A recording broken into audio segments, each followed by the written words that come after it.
just other day when myself and Dr. Shobna Madam were talking, we felt that infertility is a very important topic because in our government setup, we don't have IVF centers in most of the government centers. So our PGs are exposed to lots of high-risk cases, gynec cases.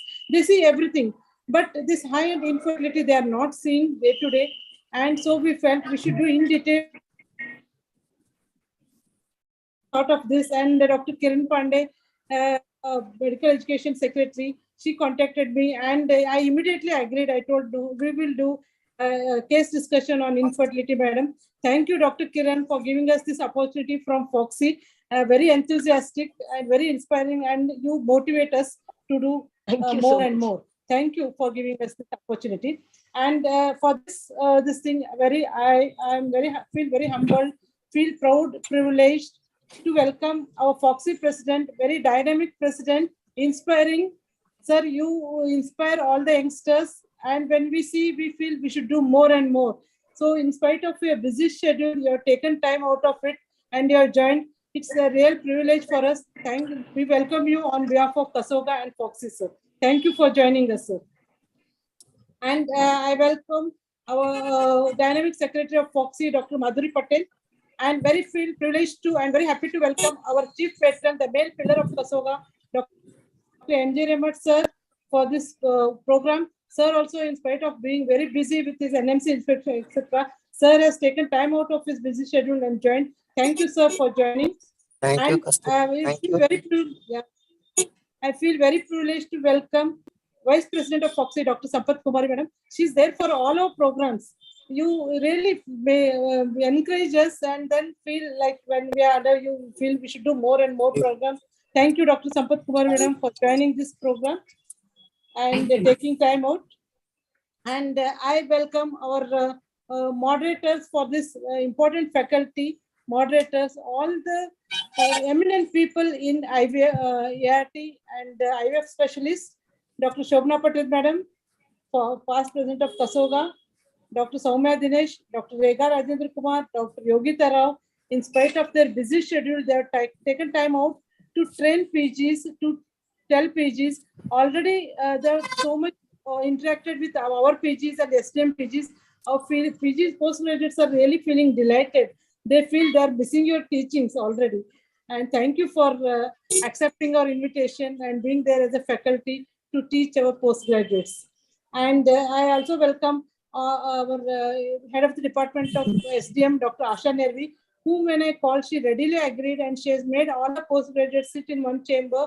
Along with them, she is also sitting. And thank you, Asha, for joining us and encouraging your postgraduates to present the case for all the coordination and cooperation, Asha. And thank you, Dr. Shobha Vembargi, for being chairperson, Shobha Gudi, and Shruti Bhavi also from GIMS. And we have PGs from Gadag Institute, we have PGs from Dharwad, we have PGs from SDM, and PGs from our Karnataka Institute of Medical Science, Hubli, who will be presenting the cases and interacting one-to-one. They have been made to sit in one chamber, and means all are joining on this full screen. And we have other postgraduates from other colleges from Karnataka also who have joined this program. And with all your cooperation and help, we'd like to do more and more such programs, PG teaching programs further. So I seek help of Dr. Kiran, Medical Education Committee Chairperson. Always ready. Thank you everyone for joining. Thank you. Thank you, President Dr. Kasturi, for those warm welcoming wishes. And now I have my co-convener, Dr. Durgadas, with me. And it is indeed a privilege for me today to introduce a person who needs no introduction. That is our Honorable President, Dr. Rishikesh Pai. We are privileged to have you, sir, at this August gathering. You are a leader who knows the way, goes the way, and shows the way. You are so easily approachable and a very down-to-earth personality. But to complete the formalities, I will just give a formal introduction of Dr. Rishikesh Pai, who is the President FOGSI for the year 2020 to 2024. He's been the founder and the medical director of the Bloom IVF Group. He's the chief administrator of the FOGSI Manita project. And he's been a group and society liaison with the FIGO Women's Cancer Society for 21 to 23. He's the editor of the Indian edition of British Journal of OBGYN. He's an editorial board member of the Global Reproductive Health and a board member in the IVF Worldwide. He has got a lot of awards and achievements in his cap. A very few, I think, he's enumerated here. He has received 59 awards, including the honorary FRCOG fellowship from the prestigious Royal College of UK in 2019, the Eminent Physician Award, the Achievement Award 2019, and the ISAR Lifetime Achievement Award in 2020. He's delivered 700 plus lectures, 20 plus orations, and numerous research papers and about 200 plus citations. He's a Google Scholar, editor of 17 plus books, contributed chapters in 16 plus textbooks, manuals, and author of numerous national and international publications. He has been the past Secretary General, Vice President, and the Deputy Secretary General of the FOGSI. He's been the past President of ISAR, IAG, MOGS, and the Maharashtra chapter of ISAR. He has been the Assistant Treasurer and the Director Corporate Affairs of the IFFS, that is the International Federation of Fertility Societies. He's an adjunct assistant professor of the Eastern Virginia Medical School, USA. He's a past professor of Dr. D.Y. Patil Medical College at the Leelavati Hospital DNB Board. He's a honorary consultant of the Baba Municipal General Hospital for 17 years. He's been the founder chair of the Indian American Society of Reproductive, that is the ASRM, and the founder editor of IAGE. Well, you are a teacher who not only teaches, but you make us unlearn and learn. Over to you, sir, to say a few words to this gathering. Thank you, Dr. Bharti, sir. Aarti, I'd like to thank the Medical Education Committee Chairman, Kiran Pandey. Now she's the new incoming. She's already taken over, but in the CG Sarya will be done by her predecessor, and then the next 3 CG Saryas, Kiran Pandey will be doing. So you better salam all of you, salam her, because she controls the CG Sarya CME.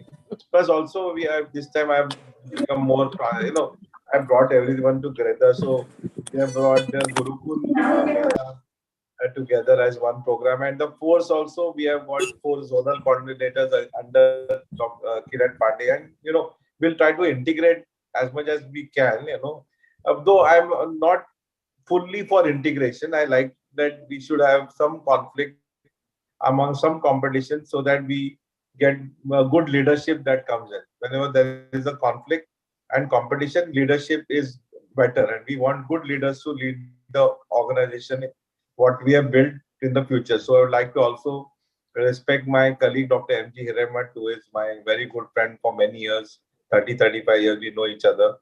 And then, of course, Sampath Kumar is our vice president. She's also very dynamic. I'm lucky. I've got all 5 good vice presidents. They don't talk too much, but they work a lot. So, that's very important. You need to have people who don't overpower you. At the same time, they support you in what you do. And that is very important for a good and happy relationship between the president and the vice president. Then, of course, I have a fantastic Madhuri Patel, again, a very nice person and very efficient. And Madhuri spends a lot of time in the office and is a lot of dedicated. She's a very dedicated person, and I think we all should appreciate, because the Secretary General and the administration really takes care of the federation. It's a very, presidents come and go, vice president come and go, but they stay for 3 years, and they are, so it's a good, I feel it's a fantastic organization because it has got both arms. One is the elected arm, of course. Also the other arm is also elected, but it's indirectly elected. But that arm is also important for the smooth functioning of the organization. Then, of course, your people, Dr. Kasturi is there, Dr. Shobha Patel, Dr. Soumya, Dr. Rekha, Rajendra Kumar, Dr. Soumya, Dr. Durga Das, the treasurer, Dr. Bharti Rashekar, the secretary, Yogita Rao, Shobha Godi, and many others are there. So these are the KSOGA. KSOGA is also a very strong organization. And, I was reading about, that Krishna Deva Raya first novel has come in, and I was reading, he was in that region only. So I don't know whether he was from Tamil Nadu, but I think he was from Karnataka. I'm not sure he was from Tamil Nadu or Karnataka, but he was the dominant. Karnataka. Yeah. He was a dominant and I was reading the first book recently, and I felt that it's like FOGSI only in the organization because they had to internally there were a lot of this thing they had to do relationship building, etc., etc. So I think that is a sort conflict and controversy is in the blood of Indians, but from there only through the democratic process comes the thing. So before I sign on, I was approached the other, once last year that, we will do everything. FOGSI doesn't have to do any activity. We will bring all the sponsors. But then I said that it's not the right way. We need to have this competition, and from there, good leaders are brought out. And we need good leadership. Through conflict comes the ultimate good leadership which will lead. Just one more thought that all of you are professors, so I feel that the skilling is very important. And I've been just now approached by a very big sponsor. So I was telling them that, Miss, like for example, my Dr. Anna, my son is now passing out from DY Patil, but he is skilled in the general things, but he is not skilled. Suppose like following MD, he can't just get into practice and start practicing. So he has to go do 2 years of some fellowship with someone, then 2 years of fellowship with someone else. So 4-5 years will go in fellowship, in getting trained in the skills, which I think somehow we have to look at it. And because he can afford it. I am his father. I can pay money for it. What about so many other people who can't afford it? So I feel that the professors, is their obligation, so that you have the theory, but you have an obligation that you must also skill them when they are exiting out.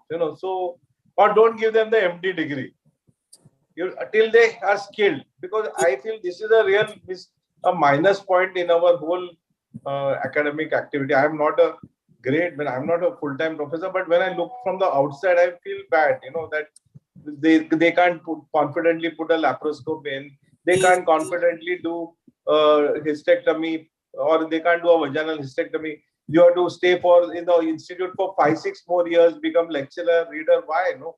Why can't they be skilled? Why can't we develop a skill program that can teach them everything in those 3 years when they are with us? So you need to realistically look at it and create some kind of skilling program. So many 400 medical colleges are there, so we can designate. Some colleges can do only endoscopic surgery skilling, some can do only ultrasound skilling, some can do only hysterectomy skilling. The standard obstetrics, so they know already, like cesarean section delivery. So this is very important. The one who does this is Jo Jita was Sikandar. The one who does the skilling program is the king. The rest is what we can always get information from the internet. That's not a big deal. All the guidelines are there. You have to skill them. And that is the challenge. So I leave you with that challenge. I am sure that you are up to the challenge. Next 10 years, after 10 years, within 10 years, we must see that when they pass their MD exam, they can go into practice and do a laparoscopy of hysterectomy on their own, and not call someone to do it for them. This is what the objective should be. Thank you. Yeah. That's a very good idea. In fact, I personally also want to do many things. I was thinking skilled workshops, but somehow the one problem, as you said, of sponsors come, because I was thinking of conducting skill workshops at different medical colleges. So there are some few restrictions, but I will definitely try that we can do some of them. I have them in mind with the same thought as you said. I hope we'll get some sponsor and I can do it. Thank you. Thank you, President. Thank you, sir. Your Rishikesh message is well Pai, taken. for those excellent messages given. As you said, it's a true teacher who takes a hand, opens a mind, and touches the heart. So the skill transfer is what you said is the need of the hour. We thank you for your presence at this webinar of ours, and our warm wishes and a happy new year to you, sir, from all the KSOGA family. Happy New Year. And see you all in AICOG. Yes, sir. We will see you at AICOG. Yes, sir. Thank you very much, sir. Bye. Yes. I now request our treasurer, Dr. Durgadas Asrana, to introduce Dr. Madhuri Patel, another very strong pillar of the FOGSI office. Over to you, Dr. Durgadas. Dr. Bharti, has she been able to join? Later, Dr. okay. Can I invite Dr. M.G. Hiremat then? By the time she joins, She has joined now, I'll try. she has Dr. joined. Madhuri has joined. Oh. Yeah. Kiran, I'm here. Oh, Kiran, that's I'm great, here. great. Durgadas, please introduce Dr. Madhuri Patil. Yeah. Good evening, everybody. Good evening, everybody. It's my Good privilege evening. to introduce. Yes, good evening. It's my privilege to introduce our dynamic FOGSI secretary, Dr. Madhuri Patil. You name any webinars, the most scientific inputs, we can see Dr. Madhuri Patil name there, her inputs. That's what I have observed all these years in the webinars. I'm pleased to say she is the Deputy Secretary General of FOGSI. She was the treasurer of FOGSI between 2015 and 18. She was also the joint secretary of FOGSI in 2009. She was the joint associate editor of Jogi. She was honorary clinical associate of Wadia Hospital, Mumbai, honorary consultant Police Hospital, Mumbai, visiting consultant St. Elizabeth and Masania Hospitals, Mumbai. She was the ex-professor and HOD of various ESI, PGIM, SR, MGMH, Mumbai. She was the ex-associate professor of GMC, Mumbai, India. She was the chairperson of study on female breast committee, FOGSI, between 2010 and 2013. It's a privilege, madam. You took your time and you are being with us. I welcome you, madam. Thank I you, now Dr. request. Yes, Dr. thank you, Madhuri, Dr. over to you. Yes, can you hear me? Yes, Dr. Madhuri, we Yes, can. yeah. Thank you, Dr. Durgadas, for your kind and generous words. Respected our most dynamic president, Dr. Rishikesh Pai, our guest of honor, Dr. Sampath Kumari, and the Vice President of FOGSI, Dr. Hiremet, sir, with whom I have worked under him as a breast committee member, and I took over after him as a breast committee chairperson. And we have very cordial relation today also. And he's a great teacher. Dr. Kiran Pandey doing excellent work. She has started recently and doing excellent work. And KSOGA, I know everybody, Dr. Kasturi, Dr. Shobna, Dr. Somya, Dr. Yogita, Dr. Rekha, Dr. Bharti, and then Dr. Durgadas. And all my dear, postgraduate and the consultant, very good evening to all of you. At the outset, I would like to thank organizer for giving me this opportunity. As far as the FOGSI is concerned, we are the strong professional body and one of the largest organization of the world. Just 2 minutes, my talk is there. With 264 member bodies and 38,000 plus members committed to women's health. I just want to say more about our postgraduate, because being a teacher, I'm really close to my postgraduate teachers. And today also, whenever I go out, they are spread all over India and over the world. Whenever I go out, I feel, accomplished that yes, my students are doing very well and they are at the prompt position, and I'm really proud of them. I must say that when in the Mumbai Obstetric Society, I belong to Mumbai Obstetric Society. In 2004, Dr. C.N. Purarane was president, and then he became a FOGSI president and a FIGO president. So when he was a president of Mumbai Obstetric Society, we used to have a crash course for the postgraduate student, exam going student. And crash course means only the lecture series. But when he became a president, we started a practical point of view, that is a mock exam. 2 students used to present the case, and there were, almost 60 to 70, teachers, over the Mumbai. They used to come and, they used to guide them. So it is a, platform where all the students can know the different aspect, how the exam is conducted and what are the answer and how you should do in a practice as well as in the exam. So it is a wide, students get wide range of, teachers who are really expert in their field. And this is a very good platform. And Kiran, you are doing a fantastic work under the leadership Thank you, madam. of Dr. Sampath Kumari and Dr. Rishikesh Pai. And we have all good teachers. Dr. Hiremet is very good teacher. And so I wish all the postgraduate students best of luck. And whenever you require anything in FOGSI, please let us know. Please feel free to contact me and never miss opportunity to learn from the learned people, Thank you very much for inviting me for this. Thank you, madam. Thank you. Thank you. Thank you, Dr. Madhuri. And as truly said, a teacher affects eternity. He or she can never tell where her influence stops. As you rightly said, you are the pillars of the future. And now we have another teacher of teachers whose teaching is not an occupation, but teaching is a lifestyle for him. I would now call upon Dr. M.G. Hiremat, who, of course, the KSOGA body requires no introduction of Professor Dr. M.G. Hiremat. Dr. Hiremat is KSOGA and KSOGA is Hiremat. However, for the youngsters and the postgraduates, he is the principal of the KLE Kahers JGMM Medical College, which is newly launched at Hubballi. He is the Academic Council member of the Kahers Deemed University, Belgavi, and the Chief Patron and Founder Secretary of KSOGA. He is the President of the Ranga Vaidyaru Cultural Association, Hubballi, the former Director of Karnataka Institute of Medical Sciences, Hubballi. He is the Director of Hatch IVF Center at Matavshri Women's Hospital. He is the ex-chairman of the Breast Committee of FOGSI, past Vice President of FOGSI. He is the CEO of the Arya Vedanta Scan Center, past President of Hubli Dharwad OG Society and KSOGA, past Senate member of the Karnataka University, Dharwad, past President of Rotary Club of Vidyanagar, Hubballi, Secretary General, Karnataka Medical College Alumni Association, the President of the Sri Santeshwar Educational, Religious and Philanthropic Society, Varanasi, and the recipient of the Millennium Fellow Award for Excellence in Academics by FOGSI in the year 2000. And I'm sure he has been a speaker and a teacher for numerous conferences and students. Over to you, sir, for your blessings. Thank you, Bharti, for your nice words.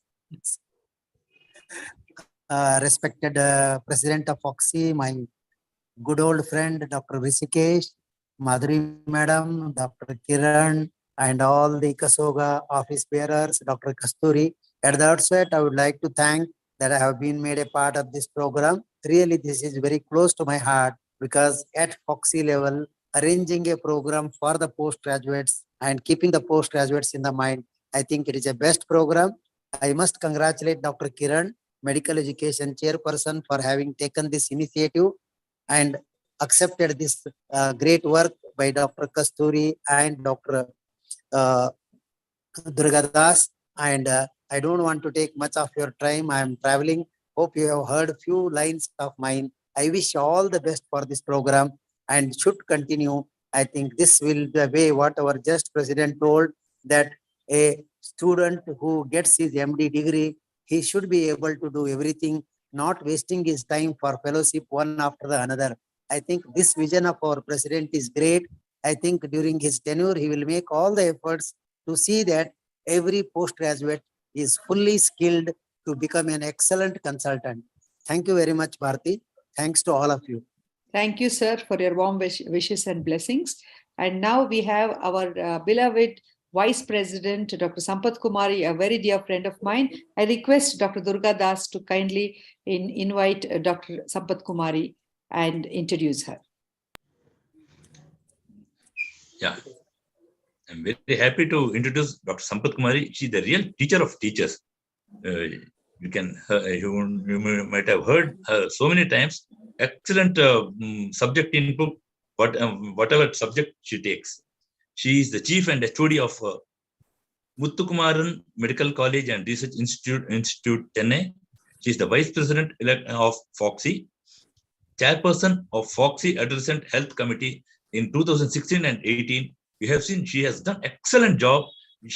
That education committee has percolated in almost all the associations of FOGSI. She was the deputy director and professor of OG Institute in Madras Medical College. She was the president board of studies of obstetrics and gynecology in Tamil Nadu, MGR Medical University between 2015 and 19. She was the member and board of studies of OG Meenakshi Medical University. She is the ICOG governing council member between 2015 and 20. She was the IMA doctor. She has bagged IMA Doctor's Day Award from IMA Tamil Nadu State Branch. She was a FOGSI Dr. Dirusha Distinguished Community Service Award, FOGSI Mr. N.A. Pandit and Mrs. Shailaja Pandit Women's Empowerment Award, Karmavira Chakra's 15th National Award for Adolescent Activities. She has written chapters in FOGSI textbooks, FOGSI Focus, and newsletters. Over to you, madam. Thank you, sir. Thank you, Dr. Gupta, for the nice words. First of all, I congratulate Dr. Kiran, who is the Medical Education Committee Chairperson, to coordinate with the KSOGA, Dr. Kasturi Madam, Dr. Bharati, and Dr. Gupta, and continue this PG program in TNA FOGSI in Tamil Nadu Federation. Every month, last Saturday, we are doing this PG course. I told Dr. Kiran that we can combine with FOGSI Medical Education Committee also. Here we have a good PGs from Hubli and Darivat. That is the main subject of infertility. And the teachers being Dr. Shobana, Dr. Soumya, and Dr. Rekha and Dr. Yurikita. So I think this program will be an interesting and useful for all PGs. Hope we can continue, and I wish all the best for this program. Thank you. And first of all, we should thank our respected President Dr. Rishikesh Pai and Secretary General Dr. Madhuri, Madam, for accepting to be in this program. First program of Dr. Kiran with the PGs, I think. Thank you, madam. Thank you. Thank you. Thank you, Dr. Sampath, for those very encouraging words. And I think even in the Karnataka State OG Association, we have this skill transfer, which happens every month. And we do have the PG training programs in Hubli and in Mysore. And now it is my privilege to introduce Dr. Kiran Pandey, the person behind this webinar. She is one who believes that medical education does not exist to provide students with a way of making a living, but to ensure the health of the community. So I would introduce Dr. Kiran Pandey, who is the chairperson of the Medical Education Committee, FOGSI. She is the professor and the ex-HOD Department of OBGYN at the GSVM Medical College, Kanpur. She was the She's the ICOG Governing Council member from 21 to 23. She's a peer reviewer of the Indian Journal of Obstetrics and Gynecology. She is the chairperson of the IMA Women's Doctors Wing from 2019 till date, the vice president of the UPCOG and UP Agoy, past president of COGS and IMA. She's presently the president of the Kanpur Menopause Society. She has various research activities, the original research in the field of cancer in collaboration with the IIT Kanpur for the past 12 years, with more than 150 research articles published in national and international journals. And Dr. Bharati, thank you so much. I think let's stop this introduction. Yes, madam. That is a true teacher who is so humble. Yeah. Thank you, Dr. Kiran. Over to you. Thank you, Dr. Bharati. At the outset, I'm very, very thankful to Dr. Kasturi from my heart. She accepted this program to be done. I mean, I think in the beginning of the month only when I initially asked, then because of certain we fixed up the date 26 and she has been doing it. So I'm really thankful to her. She has joined, and the best part which I just noticed that not this medical college, at least 5-6 more medical colleges have joined here. So that's a great thing that all PGs are going to be benefit. And I just want, I'm really thankful to Dr. Rishikesh Pai for giving a suggestion about the skilled workshop. And as I said to him, I really am interested in a skilled workshop. And if Dr. Kasturi and Dr. Sampath is here, if something can be done about it, that will be really great. But I actually been trying these days because of the new policies. It has become a little difficult to get the sponsors. That is the issue. And that is why I've not been able to do, but I'm talking to many persons, and maybe you can find out something and we can go along with it. That is for the benefit of patients. I'm really thankful, Dr. Pai, Dr. Madhuri, both are thinking for the postgraduates, our young doctors, so much. I have a bad throat. Well, I just want to give message to my postgraduates, young doctors. They are sitting here waiting for us. What is the idea behind it? I actually feel I have been passed through that stage. Now I'm ex-HOD, but I've been there for 18 years. I worked as HOD, 35, 36 years in teaching. So I know the issues, what everyone feels. It really takes a courage for anyone to take this course 10 to 12 years of life you have to give. And even then, feeling you don't become complete doctor, as Dr. Pai said. You have to learn further 5-6 years, do the fellowships, and then you learn to do the practical things. So really, I salute to your courage, because that is the most important thing. How much you have taken. It needs really perseverance. It needs grit. It needs determination. Only then you can go ahead with this. So that is what is the thing. These are, I call you are my young friends. You get rare opportunities. This is, I mean, when we were students, we didn't get those opportunities. Now the FOGSI, your KSOGA, the other organizations, everyone wants you to improve in your skills, wants to become complete doctor. Although I would say it needs the whole life we keep on improving, we keep on learning new and new things. But still, it really needs a lot of opportunities are now being provided to you. So what I want to say to you today is, grab each and every opportunity to learn, because in the later stage, once you go out of the medical college, when you go into that world, practical world, then nobody is going to teach you so much. At present, as postgraduates, you have this privilege that every teacher wants to teach you. We as a teacher have this special inside, the knack it comes with being a teacher, that we want to give as much as possible. And probably that is the earning teachers only have, that we can give our teachers our knowledge, and whatever we have, it might be very less, but whatever it is. So that's a great thing. So all my postgraduates, I want you that whatever comes in it, you just have to grab every opportunity, learn each and every, take hold of your teachers, make them force that you have to learn and learn more. Life is full of challenges, and a doctor has a lot of the time to study. You have to make so many sacrifices. Many of you young girls must have been married, a young child. You have to sacrifice so many things. But I would say this is the time you have to make use of it, and make use of every experience you can get. You are going to have wonderful case discussions by your moderators, by Dr. Shobna, by Dr. Soumya, by Dr. Rekha, by Dr. Yuthika, and of course your Dr. Kasturi is there to guide you all, Dr. Bharti, Dr. I'm sorry, I'm forgetting the name, Dr. Durga Das is there. Yeah, so all of them are there to guide you. Seniors have already given you the insights. So please make use of it. Don't take these programs as that they are something like forced upon.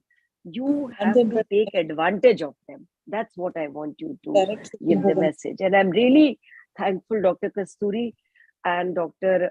all the KSOGA, head of the different departments of different medical colleges, the whole executive, Dr. Shobha Gudi, I just heard the name. I know her very personally as a friend. She has been always helping me in various things. So all of you, such good persons are there. Dr. Sampath, who is already doing classes in such classes in Tamil Nadu state. So please learn this, and in fact, force your teachers to get it done more and more. I am with you, and I will always be with you whenever you want any program, any specific teaching. I am also just a call away. This is the advantage of doing the webinars. Now everything is global. You can call and you can talk to anybody. So thank you, Dr. Bharti, for giving me this opportunity. And I will be there, and my video might be off in between because I have not taken lunch. So I want to take lunch. Yes. But I will be continuously joining. I will be there. I want to listen to the whole case discussion, because every time you learn from your colleagues also new things. So thank you, Dr. Kasturi and the whole team. Yeah, Thank you, Dr. Kiran, for this wonderful initiative.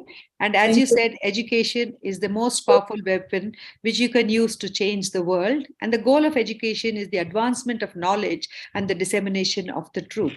So without wasting much time, now we move on to the main event of today. And it is a privilege for me to welcome the chairpersons for today's program, the first case discussion, that is Dr. Shobha Bembelgi, who is the professor and unit chief of OBGYN at KIMS Hubli. She is an EC member of our KSOGA, and she's been the past president of the Hubli Dharwad Society with a special interest in colposcopy. And the other chairperson we have is Dr. Shruti Bhavi Patil.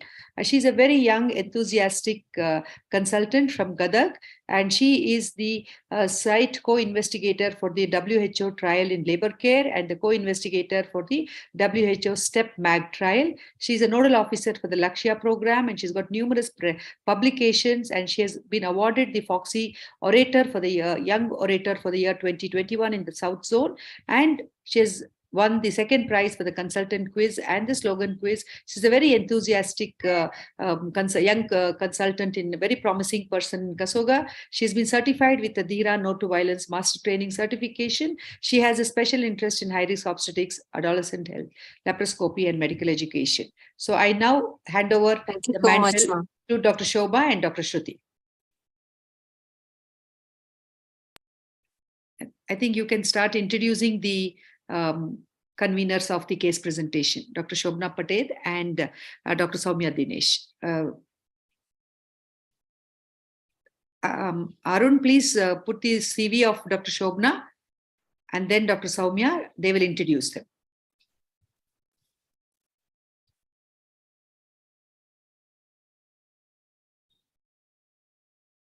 Shruti and Dr. Shobha, you have to do the honors. Yeah, good evening. It's indeed great pleasure to introduce Dr. Shobna Patel. She doesn't need any much. Dr. Shobha, I request you to just tell the names. It's 4:45. The students must be on their edge of the chair to present the cases. So they all. At least few. Yeah. Madam, can I just highlight a few words about you, madam? Because some juniors won't be knowing. It's a great privilege to introduce Dr. Shobna Patel. She runs a Patel Family Fertility and Research Center. Madam is a recipient of India Wood Medical Excellent Award by Government of Telangana. She's a recipient of AHPI Award, Quality Beyond Accreditation for the 2 consecutive years.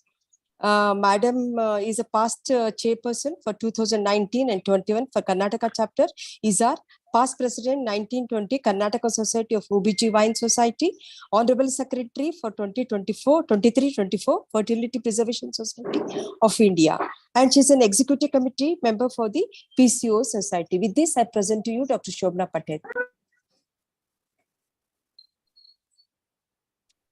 Yeah, good evening, everybody. Thank you, Bharti ma'am, for the kind introduction.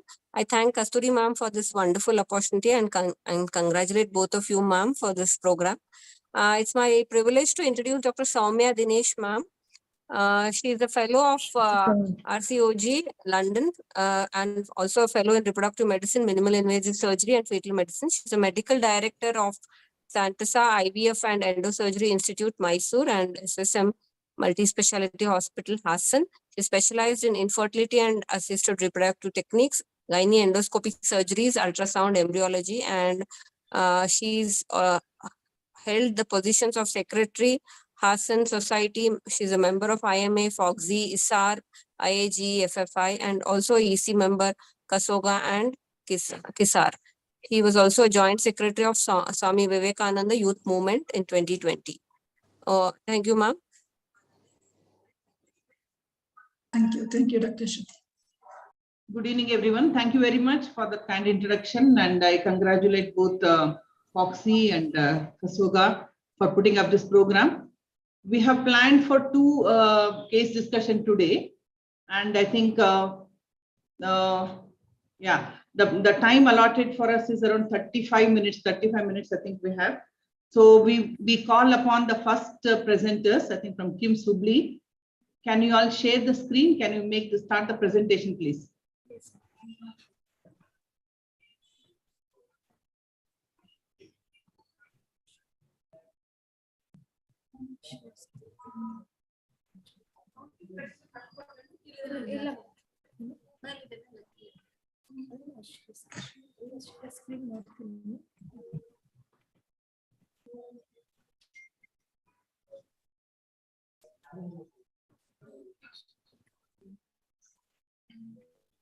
You introduce yourself first, ma'am, and then start the discussion.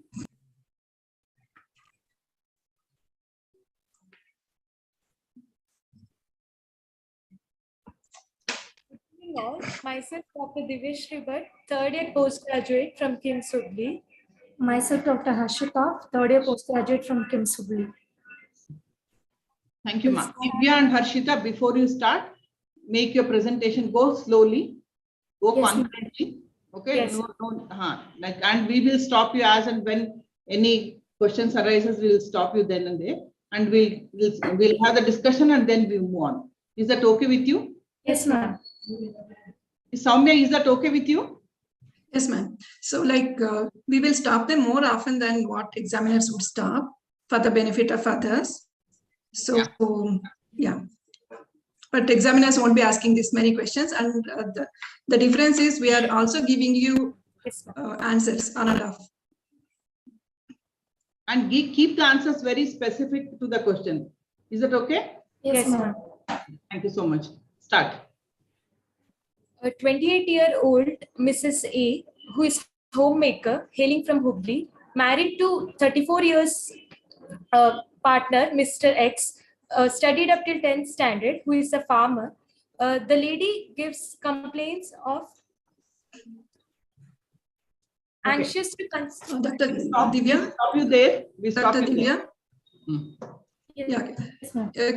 Can you let me know what's the importance of occupation? Why are you asking the occupation of the partners?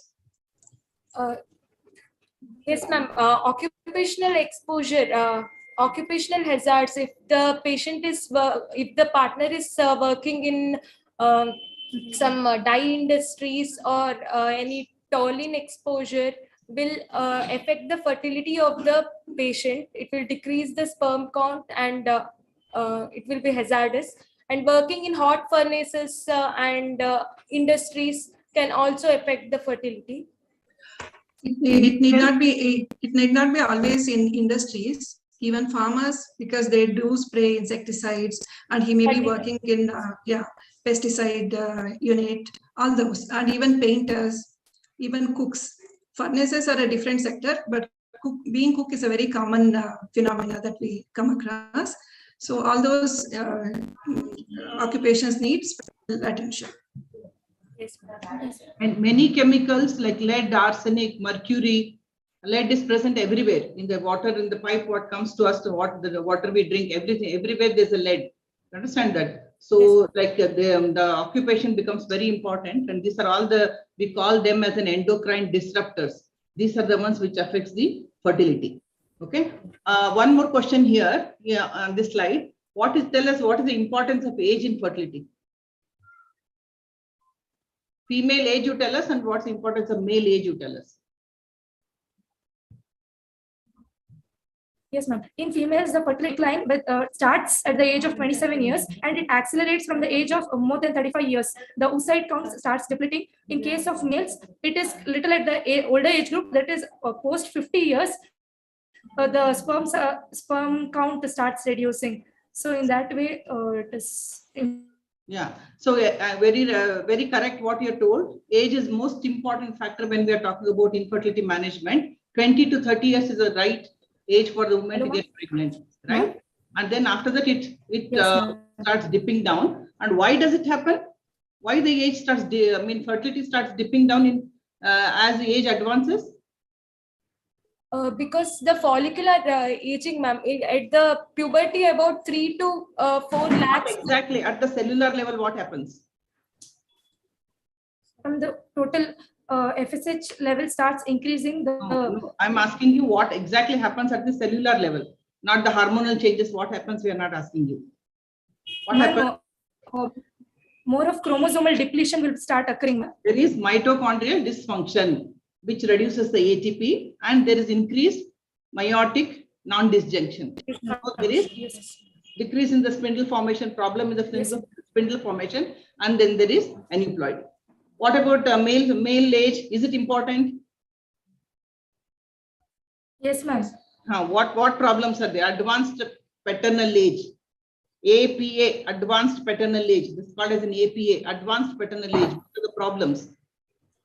Ma'am, the sperm count starts decreasing, and Correct. even the motility, the sperm motility will be decreased. More chances of aneuploidy, chromosomal abnormalities will increase.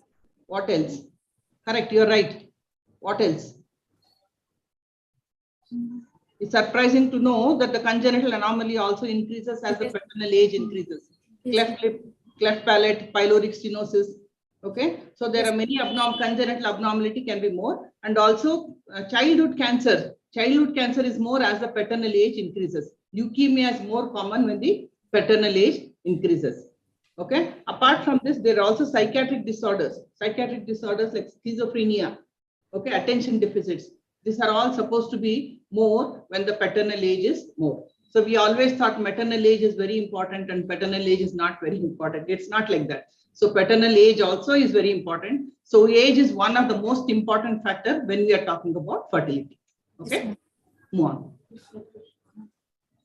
The lady came with the chief complaints of anxious to conceive since 9 years, and she complains of dysmenorrhea since 6 months. History of presenting illness. The patient has a married life of 9 years and is anxious to conceive since then. She had undergone evaluation for the same 4 years back at a private hospital at Hubli. She has received treatment for 6 months. History suggestive of 4 cycles of ovulation induction with timed coitus, 2 cycles of intrauterine insemination, the records of which are not available. Patient complains of dysmenorrhea since 6 months, onset of pain 1 to 2 days prior menses, and present throughout the menstruation, disturbing her daily activities, and does not get relieved on taking medications. Proceed. There is no history of menstrual irregularities, heavy or scanty menstrual flow, no intermenstrual bleeding or spotting, no complaints of dyspareunia, no history of chronic pain abdomen or discharge per vagina suggestive of chronic pelvic inflammatory disease, no history of mass per abdomen, no history suggestive of PCOS, no history suggestive of hypo or hyperthyroidism, no history of milk discharge from the nipples. Okay, can you tell us, this patient has come to us with dysmenorrhea, right? So what is dysmenorrhea? Dysmenorrhea is a painful or difficulty during menses affecting her daily activities. And yeah, one more word you need to add here. It must be recurrent, ma. One cycle she had and after that she doesn't have, then we cannot call it as dysmenorrhea. It has to be recurrent cyclical pain during menses. Okay. So in this case, this patient has got dysmenorrhea and you've taken all this history. So what did you think of? Like, why have you taken all this history? Is there any correlation? When coming to the dysmenorrhea, it is the main cause. When coming to talking about congestive type of dysmenorrhea, which is seen in pelvic inflammatory disease, endometriosis, which is commonly seen, and it is also seen in fibroid adenomyosis, which is unlikely in this age. And we have asked for menstrual irregularities, heavy or scanty menstrual bleeding, thinking of fibroids itself. When coming to dyspareunia, it is for deep infiltrating endometriosis, commonly seen. Chronic pain abdomen suggestive of PID again. Features of acne, excessive facial hair loss, thinking in terms of PCOS, where they are more prone to have primary infertility in future. Suggestive of hypo or hypothyroidism. The endocrinal factors affects the infertility to a significant amount. And history of milk discharge, thinking of hypoprolactinemia, ma'am. These are all the various factors. So basically, you're looking at like what was she has dysmenorrhea. So what are the causes of dysmenorrhea there? Even in history, you're trying to at least rule out, like, is it because of endometriosis or adenomyosis or fibroid? Okay, PID, those are the history you've taken. And also you wanted to rule out the common causes of infertility. That's why you asked the other history. Or endocrine causes. Yes. Yes, ma'am. Yeah. Can I add something here? because once they get an infertility case, they would be quite confused what to ask. Am I missing something? So you can make a short form, HOTU, HOTU. H for hormones. You have already, hypothyroidism, milk discharge, that, and even testosterone excess, that becomes H. O is ovaries. Ovary, what are we asking? Irregular cycles, mostly, to differentiate from ovulation and anovulation. And then tubes. Tubes, PID, we need to exclude. So chronic pain, abdomen, discharge per vagina, or even previous surgeries. When we, that also we have to remember, previous no abdominal surgeries like that. And U for uterus.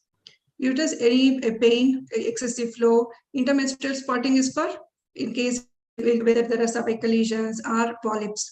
So if you categorize like that, you wouldn't miss any major important history. Yes, ma'am. Okay. And also one more thing, like, a little more detail about dysmenorrhea. If you are talking about dysmenorrhea, and if you are thinking in terms of endometriosis, and, more, like, you need to tell us, like, you told us where the pain is. Did you tell us where the pain is? Can you go back to your slide? Yes, ma'am. Where the pain started? Is there a radiation? When does it start? How is it relieved? What is the pain score? Are you understanding, ma? And associated with that, what are the other things that can? Does she have vomiting, loose motions, features like irritable bowel syndrome, or does she have difficult defecation, pain during defecation? Are you understanding? So little bit more, dysmenorrhea is one of the very important history. If the patient says, there must be a reason. So in the history only, you should be able to try to elicit a little more about the dysmenorrhea, and then so that, like, you get an idea, are we looking at a case of endometriosis, or are we looking at a case of chronic pelvic inflammatory disease? Yes, ma'am. Right. You can move ahead, ma'am. Yeah, please. Menstrual history. Patient attained menarche at the age of 14 years. She has regular cycles of 30 days and flow is for 3 to 4 days. And it is associated with dysmenorrhea as described above, and no intermenstrual bleeding or spotting. And she doesn't give history of passage of clots. LMP 13 days back. Okay. Marital history, married life of 9 years, and it is a non-consanguineous marriage. Okay, stop there and tell us, like, we keep on asking this, isn't it? Consanguineous marriage. So what are the problem? What is the problem with consanguineous marriage?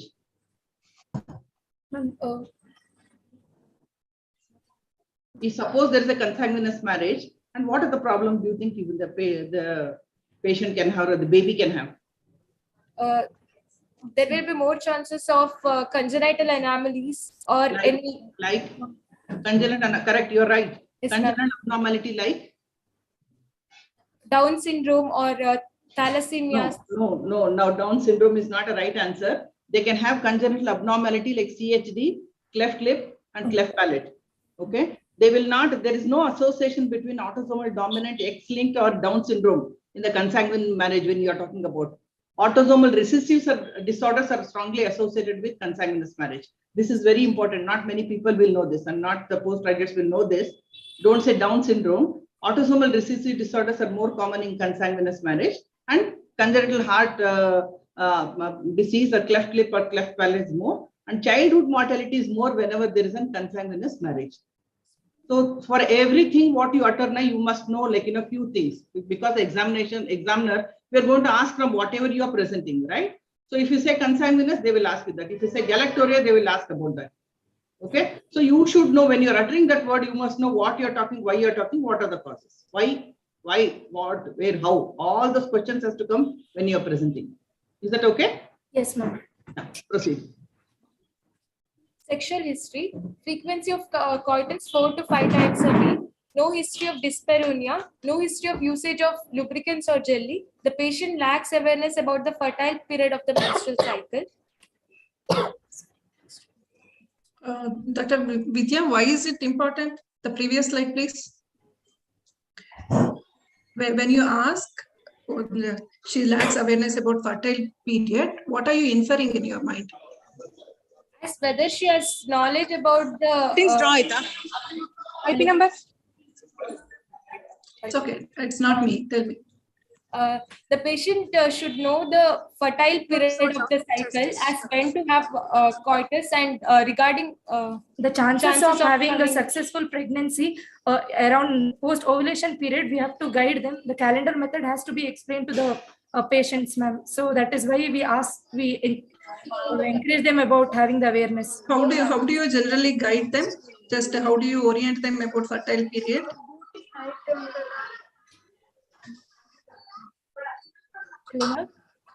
How do you explain to her what is fertile period? Ma'am, 14 to as the 14 days from the next LM, her last missed period. So Arun, can you mute everyone, please? Arun, can you mute everyone? Dr. Kasturi, please see others are muted. It is disturbing. Hello. Yeah, I've heard. Arun, please mute others. Yes, ma'am. When the woman is trying, the couple is trying rather, they can't retrospectively think, right? They can't go back and think. When they are trying this cycle, they need to know approximately when they should try. So in a woman with regular cycles, the easiest way would be like, first 10 days and the last 10 days, they need not be very much conscious. The middle 10 days, even if they have intercourse once in 2 to 3 days, that would cover up the entire ovulation period. So you should be able to guide her like that. But in women with irregular cycles, it's not very easy to predict. Can proceed, please. Obstetric history, nulli gravida. Past history, no significant chronic illness in the past. No history of abdominal surgeries in the past. What surgery did you ask, ma'am? Ma'am? What are the surgery you asked and how is it? It's important when you are talking about history of abdominal surgeries or pelvic surgeries are more prone to patients are more prone to develop adhesions, ma'am, which is again one of the risk factor for infertility. For example, any bowel surgeries if the patient has undergone, even for the appendicectomy, or in case any tubal surgeries will affect the infertility. So we inquired about the abdominal surgeries regarding this. Okay, so it's a very important thing. We must ask abdominal surgery not only in the woman and in the man also. You need to ask history and make sure that when you examine the abdomen, you have to comment about any scars are there in the abdomen. Yes. Okay, even if you have missed in the history, if you see a scar, go back and ask them whether she has undergone any surgery, how was it, what was it. Okay. Yes, right. Family history, nothing significant. Okay. Personal history, nothing significant. No addictive habits. Male partner history, he's not a smoker, alcoholic, or doesn't have any addictive habits.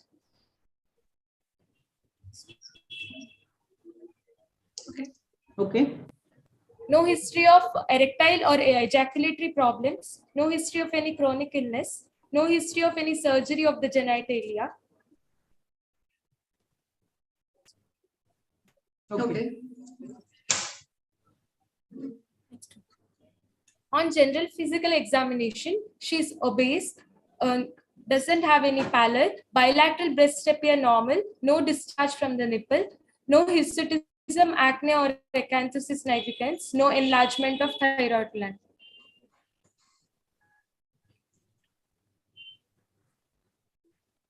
Suppose there were to be discharge. Let's say this patient had discharged the nipple. What would be your diagnosis? Ma'am, she could be a case of hyperprolactinemia, which is suppose there is a discharge. What do you call that condition? Galactoria, ma'am. How do you define galactoria? It is the secretion of milk from the breast, which is unrelated to the pregnancy or lactation. And it's not complete. Not complete. Completed. And not on any. Neither contain pus nor blood. Blood. If it contains pus and blood, then we will not call it as yes, galactoria. It should be either it is a watery or a milky discharge. Milky fluid which is coming from the breast. Yes. Okay. Right. Suppose suppose she has galactoria. What is the test which you do? Serum prolactin. Hyperprolactinemia. Yes, ma'am. Yeah? Okay. Proceed. Her BMI was 31.2 kg per meter square and her vital signs were normal. Okay, first you tell us, like, how do you BMI, how do you classification of BMI, you tell us.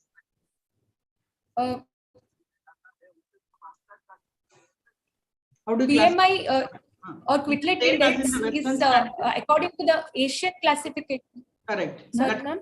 Yeah, that is important for everybody to understand.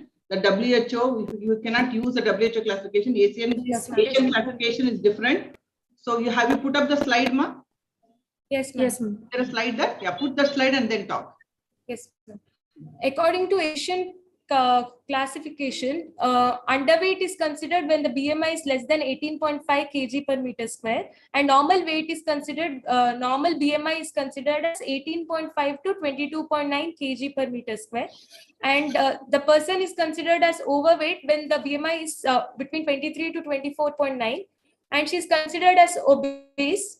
Class 1 when it is between 25 to 29.9, and class 2 when it is more than or equal to 30 kg per meter square. In your patient, which class does she belong to?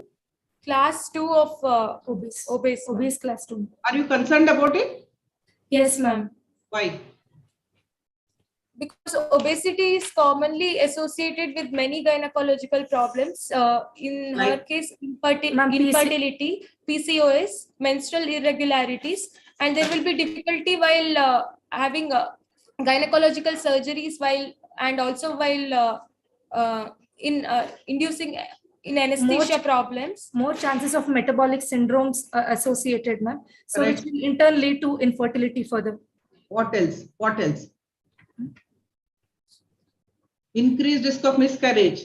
Yes, ma'am. Increased risk of birth defect. Birth defect. Yes, ma'am. There is increased incidence of birth defect. Okay. So obesity, there is a problem as far as the reproductive function is concerned. And why do you think it affects?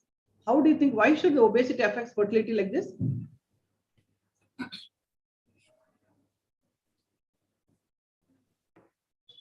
Where does the steroid production, metabolism, and all that happens? Liver. Ma'am, the generation starts from the That's okay. Generation starts from the in utero, but where does the metabolism takes place? Adipose tissue. Yes, lipid, there is so where does the fat? It is a site. Fat is a site of steroid production, right? Yes, ma'am. In the conversion, everything happens in the fat. So Yes, here the fat is more. So what happens to serum? Sorry. Bharti, can you please mute yourself?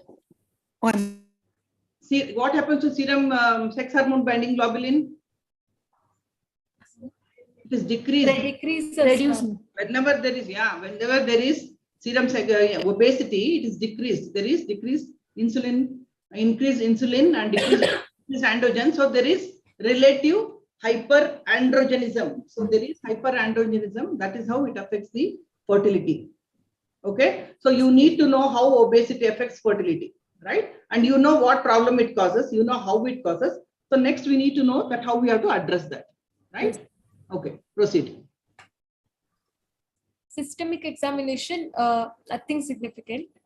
Okay. On perabdominal examination, on inspection, it appeared normal. Abdomen was, on palpation, abdomen was soft, non-tender, no organomegaly or palpable mass. Okay. On pelvic examination, local examination appeared normal. On perspeculum examination, cervix and vagina was healthy. No discharge or bleeding noted. Proceed. Okay. Proceed. Proceed. On bimanual examination, uterus was retroverted and fixed. Bilateral fornices were free and non-tender. And on perirectal examination, rectal mucosa was free and no tenderness was noted. What do you think at this point? What do you think the cause could be? It could be chronic PID or endometriosis. The differential diagnosis could be associated adenomyosis also, but unlikely. But the size is normal, you are saying? Yes, Yes, You ma'am. haven't commented on the size? Yeah, you need to. Retroverted. So That refers to version, right? Normal Yes. in size, whether it is enlarged, all that should come there. Yeah. Yes, ma'am. Why did you do per rectal examination? Do you routinely do per rectal examination or only in this particular patient? And routinely we do not do, ma'am, but as we are suspecting endometriosis, to see the in case of deep infiltrating endometriosis, there might be nodules or any tenderness in the pouch of Douglas. So we have done per rectal examination. Good. So yeah, from history, how do you think that could be rectal mucosa could be affected by endometriosis? What will the patient have in case if she has rectal endometriosis? What symptoms she will have? She will have dyspareunia and dysgeusia. Yeah, dysgeusia. See, if you say dyspareunia, then again you must explain what kind of dyspareunia. Deep dyspareunia. Deep Deep dyspareunia. So that's what you must tell. Okay, dyspareunia can be superficial and it can be deep. Yes. So if you are talking about infiltrating endometriosis, there will be deep dyspareunia. Okay, and also she'll have pain while passing motion. Yes, right. Please, you can proceed. So provisional diagnosis: a couple with primary infertility under evaluation, suspecting mostly endometriosis or chronic PID, and submucosal fibroid or adenomyosis are unlikely. But you are also keeping them in mind, right? Yes, ma'am. Good. Okay. First, what is your working diagnosis? Your first diagnosis will be what? What we call it is a working diagnosis. Put one diagnosis if you want to put as a working diagnosis. What will you put it as? Endometriosis. Okay. Coming to her investigations, her blood parameters were normal. Serology was negative, and before we go to the reports, what is in your mind? How do you want to investigate? What tests would you do? I would go for her ultrasound abdomen and pelvis. No, go in an order. See, you have to evaluate her general health. Yes, ma'am. Then specific factors, right? So go in that order. Ma'am, when coming to the blood investigations, CBC, complete blood count would help us, ma'am. If it's not blood investigation, you are evaluating her general health, right? Yes, ma'am. In your mind also, you put that category, general health. Yes. Then hormonal. Okay, then tubal, uterine, ovarian, like, yeah. Go ahead. What are the routine blood tests? A complete blood count, ma'am, and serology, HIV, HPSAG, HCV, and VDRL test, and her thyroid profile, RBS, ma'am, sorry, RBS. Yeah, so they will be routine. When it comes to hormonal, what are the hormonal tests that you do? Hormonal, I'll get her FSH, LH, and prolactin levels, and thyroid hormones, thyroid profile. And AMH, okay, in this particular patient, because both of them they belong to not so higher economical class, and he's a farmer. If you want to limit your investigations, what investigation you would have done? Thyroid levels we do in all cases. Yeah. Yes, all cases. And if thyroid functions are also normal, then we proceed one step ahead. That is prolactin levels. We try to check. Why can't you do together? There could be independent hyperprolactinemia. Can it be there or it cannot be there? It can be there, isn't it? Yes, ma'am. See, commonly like thyroid, definitely we do TSH, we do prolactin level. Okay. Yes. So these are the common things. And hemoglobin, those things, HIV, HPSAG, HCV, whatever you said, definitely it has to be done. Sugar testing must be done because so where it's a diabetes capital. Our country is diabetes capital. Anemia is very common. So don't think that fertility means we'll only do a hormonal test. We won't even do a hemoglobin or anything like that. Are you understanding? So it is mandatory that we look at the general health, as Soumya said. General health has to be good. Now, if the woman has to get pregnant and deliver a healthy baby. Okay. So it is important to do all those things. Now here, like, now we have done AMH. AMH is 0.98. You finish your ultrasonography and then we will talk about this, what is the, whether it is normal, abnormal, what to be done. Do you think it's normal? AMH is normal or it is low? It is decreased. AMH is low. Yes, ma'am. Yeah, okay. On ultrasound abdomen and pelvis, uterus was retroverted. Myometrial texture was normal and bilateral ovaries were normal. No evidence of adnexal mass. So this information, is it adequate? This is a very important report which you have. It's a very important report, especially for fertility specialists. Ultrasonography is like an extension of your right hand. Okay, is this information? Yeah, most of the time we get reports like this only. Is this information enough or not enough? No, ma'am. We want to do a transvaginal scan, which is very essential in the case. Here it was it a trans-abdominal sonography or transvaginal sonography? Ma'am, it was a trans-abdominal, ma'am. It was a trans-abdominal sonography. Yes, is it sufficient if you are evaluating fertility? Is it enough to do only trans-abdominal? No, ma'am. Not enough. See, that is one point to be underlined by everyone. Please do not, we cannot manage fertility with only a trans-abdominal sonography. Trans-abdominal sonography and transvaginal sonography, they are complementary to one another. Okay, we cannot say I do transvaginal, I will not do trans-abdominal. No, it's not like that. They are complementary. So when we are doing a transvaginal sonography, what are the important things in this case they should have looked at? If you have a picture you put and then explain to us what are the things that we look at. When do we do this? Yeah, please talk about this baseline scan. Yes, ma'am. So baseline scan is usually done on the day 2 or day 3 of the cycle, and it is done before starting the stimulation, and trans-abdominal and trans-vaginal sonography is done, and ovaries are noted for any active follicles or any cyst, and it is done when the estrogen and progesterone is lowest and endometrium is thin. Yeah. So one of the most important thing we must talk about is a baseline scan in any infertile patients when you are evaluating. Very important. So why we are talking about baseline scan? Because we are doing on day 2 or day 3 of the cycle. That is before starting the stimulation, before the follicle has not yet started growing, and you do both trans-abdominal and trans-vaginal. Here endometrium is thin. The follicles are all, nothing is there. No dominant follicle is there. This is the right time for us to find out the pathology and also find out about the antral follicle count, which is very important. Move next. This is how you are supposed to be looking at. What are the things you are going to look at? The uterus, you look at the serosa, you look at the myometrium, you look at the endometrium, also look at the endomyometrial junction. This is very important for us to see, because adenomyosis, if it is present, it can be, and myometrium can be heterogeneous. Especially if you're thinking in terms of endometriosis, adenomyosis can be associated. So we have to look at all the problems, all the signs that are present in this patient if there is adenomyosis. Okay, this is what you are going to look at in the uterus.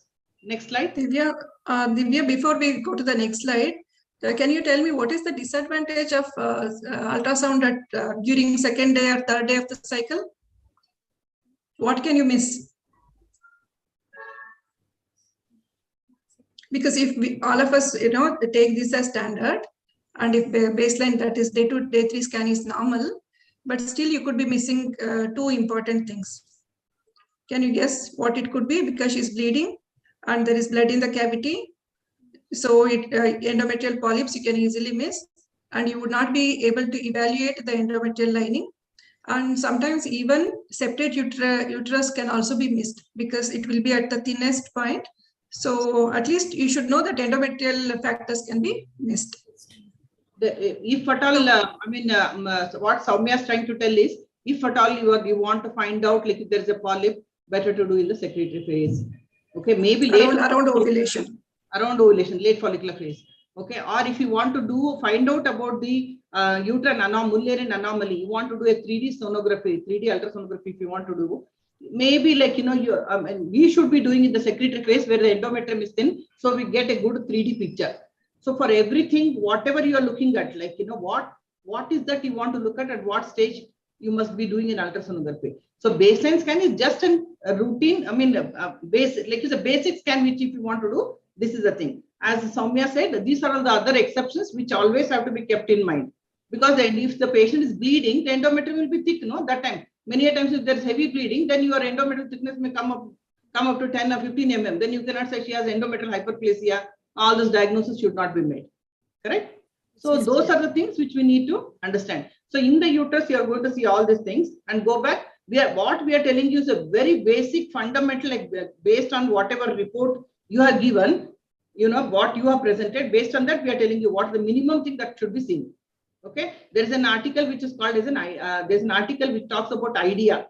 It's called as an idea that we don't have time to discuss so much in depth, but you all can, whoever is interested, you can go and read. Go back. Next slide, you go. See, this is what this is what we are talking about, measurement of the ovary. And you identify the ovary, take the longest diameter of the ovary, rotate 90 degrees, take transverse diameter, and you measure the ovary. Ovarian volume can be captured like this. Next. This is what we need to look at. If you are talking about fertility, you must talk about the antral follicle count. Majority of the radiologists, or whenever they do, even if they do transvaginal sonography, they will not talk about the antral follicle count, which is the most important thing for us to put the diagnosis. More so if you are thinking in terms of endometriosis, your management, whatever you are talking about, depends upon her ovarian reserve. Okay. So what you do, you sweep across the entire ovary, 2D sweep you take, and then you calculate, you count the number of antral follicles that are present. We say when there is a poor reserve, if the AFC is less than 5, together when you add both the sides ovary, you add them up. If it is less than 5, or the largest diameter is less than 2 centimeters and volume is less than 3 ml, we say there is a poor ovarian reserve. And antral follicle count is one of the best predictor of pregnancy. Okay, so this is one of the important thing in ultrasonography when we talk about. In endometriosis, we have something called as the endometriosis. There could be different signs. Like, can you tell us? I'm only talking. You tell. What are the different ultrasonography pictures in endometriosis? We can see endometrioma, that is chocolate cyst of ovary. Correct. Can be seen. What else? There's something. What is kissing ovaries?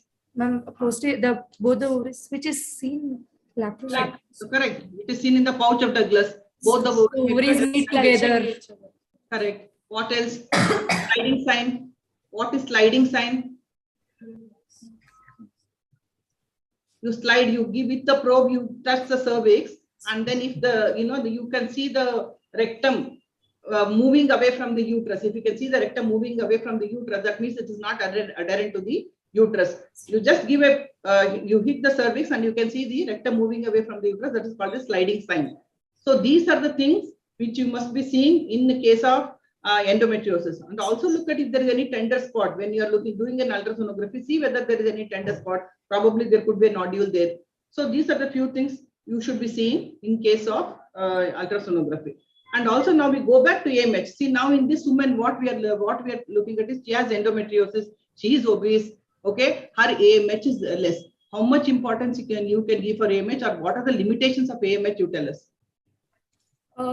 Normal AMH is between 2 to 6.5 nanogram per ml, and less than 1 nanogram per ml is considered as decreased ovarian reserve. AMH most of the study says less than 1.2 nanogram. Most of the study says, again, it can vary, but generally it says 1.2 nanogram per ml. If it is less than that, we call it as AMH is less. Okay. So what could be the problem there? Can it be, is this AMH accepted universally as one test? If AMH is low, this patient AMH is low, so she should go for an IVF. Can we decide like that? Ma'am, there are other tests which we have to consider to say it as only AMH you tell us. AMH, what are the limitations of AMH? AMH will be decreased in other conditions as well, ma'am. When the patient is on OCPs or when she has vitamin D deficiencies. Correct. So it is very important. First thing you must know that this test has not been universally validated. Yes. There is a problem with the kit. Internationally, it has not been validated. Okay. And also, there is sample collection, shifting, storage of the sample, sending it to another city. When we do that, the AMH value can go haywire. Okay. So this is right now, Roche, that platform, whatever we are doing, clear, that's supposed to be the best method that's available for AMH. Having said that, this test has not been validated. Even PCOS Society of International Society of PCOS also have not taken AMH as a valid test to diagnose PCOS. Okay, so that's but in this case, because she's 28-year-old and the AMH was done, but routinely this is not a routine test. Basically, we have to do TSH, prolactin, then go for TVS, look at the antral follicular counts. If it's normal, please don't do and burden them financially. Exactly. If you suspect anything, if it is very less, like how Madam told, if it is less, maybe less than 10 or whatever, if you're suspecting decreased reserve, then you add AMH, not as a routine test. Yes. Yeah, and for a fertility specialist, suppose the patient goes to a fertility specialist, for us, what are the things we take as the ovarian reserve test? How do we decide about the ovarian reserve? One is age of the patient, another is AMH, another is AFC. So these are the three best tests. If you go to the book and read, you have so many tests that are available, isn't it? So remember these three tests and read about that, and this is what it is accepted as the validated ovarian reserve test. Proceed, ma'am. Semen analysis was within normal limits. Okay. Patient was posted for diagnostic histolaparoscopy, and the findings were as follows. On laparoscopy, the uterus was normal in size, bilateral tubes appeared normal in morphology, endometriotic spots were noted on the ovarian surface, and POD was completely obliterated, adherent to the rectum, and chromoperturbation test showed free spillage of dye bilaterally. Okay. On hysteroscopy, the cervix was normal, endocervical canal appeared normal, uterine cavity was found to be normal, and no abnormality was detected. Okay. Proceed. So coming to the final diagnosis, a couple with primary infertility, obesity, severe endometriosis with reduced ovarian reserve. Yeah, you have noted all the important factors, right? Yes, ma'am. So why do you say it is severe? How do you grade endometriosis? There are various classifications coming with respect to endometriosis, ma'am. The first one is the American Fertility Society classification of endometriosis and NZN classification, which is of 2005. And there is one more, that is endometrial fertility index. There are three types, which is currently being used, ma'am. When coming to the American Fertility Society, they consider peritoneum involvement, tubal involvement, and ovarian involvement, and along with that POD, ma'am. In our case, POD obliterated, which showed the score of 40, so we consider it to be severe endometriosis. When coming to the NZN classification, which involves both the American Fertility Society classification along with that, it is classified as POT, that is peritoneum, ovary, and tube. Along with that, there is involvement of A is involvement of vagina and rectovaginal septum. B is involvement of. You don't have to tell us now. We don't have that much time. If you have this thing, you can put it across. You have scored like this totally. We don't have an NZN classification. No need. You just tell us where it is used. Deep infiltrating endometriosis. We can use that. This is endometriosis fertility index, which is the special type of classification system, which also helps us whether the chances of her conceiving in the future post management also to explain. Like in the form, it has historical factors and surgical factors included in that. The historical factors, age is considered, years being infertile, and prior pregnancy, ma'am, whether she has conceived early or not. And coming to the surgical factors, that is least function score. That will be on laparoscopy, depending on the laparoscopy findings of fimbria, ovary, and fallopian tube. The least score which we have achieved on both the left and right side pathology, the total score would be taken. Along with that, American Fertility Society score, that will also be included.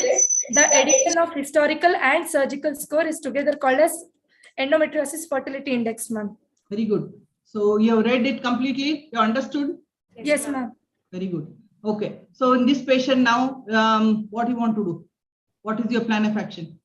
Ma'am, as she has poor ovarian reserve and severe endometriosis, it is better we consider IVF with the embryo transfer. You want to refer her for IVF? Yes, ma'am. Her BMI is 31. Yes, ma'am. Along with that, we have to guide her lifestyle modifications. And along with means what? Like you take her for IVF also and you tell her, okay. No, ma'am. First, weight reduction has to be advised. Lifestyle modifications. Okay, what is lifestyle modification? Just tell what is that lifestyle modification? 1, 2, 3, that's all. Regular exercise, running, brisk. How much exercise? She will ask you how much exercise, how much weight I have to lose. Ma'am, brisk exercise for 30 minutes. 30 minutes for losing weight, huh? Yes, ma'am. But 30 minutes is for maintaining weight. 30 minutes is for not losing weight. For losing weight, how much is it? Okay, all of you go back and read that international consensus classification for PCOS classification. Very beautifully they are given. Okay, what should be the weight? How much weight loss must be there? At least minimum 5 to 10%. If not 10%, at least 5%. Calculate her weight. Tell her 5% she has to lose. Tell her 1 hour. 1 hour at least she must walk.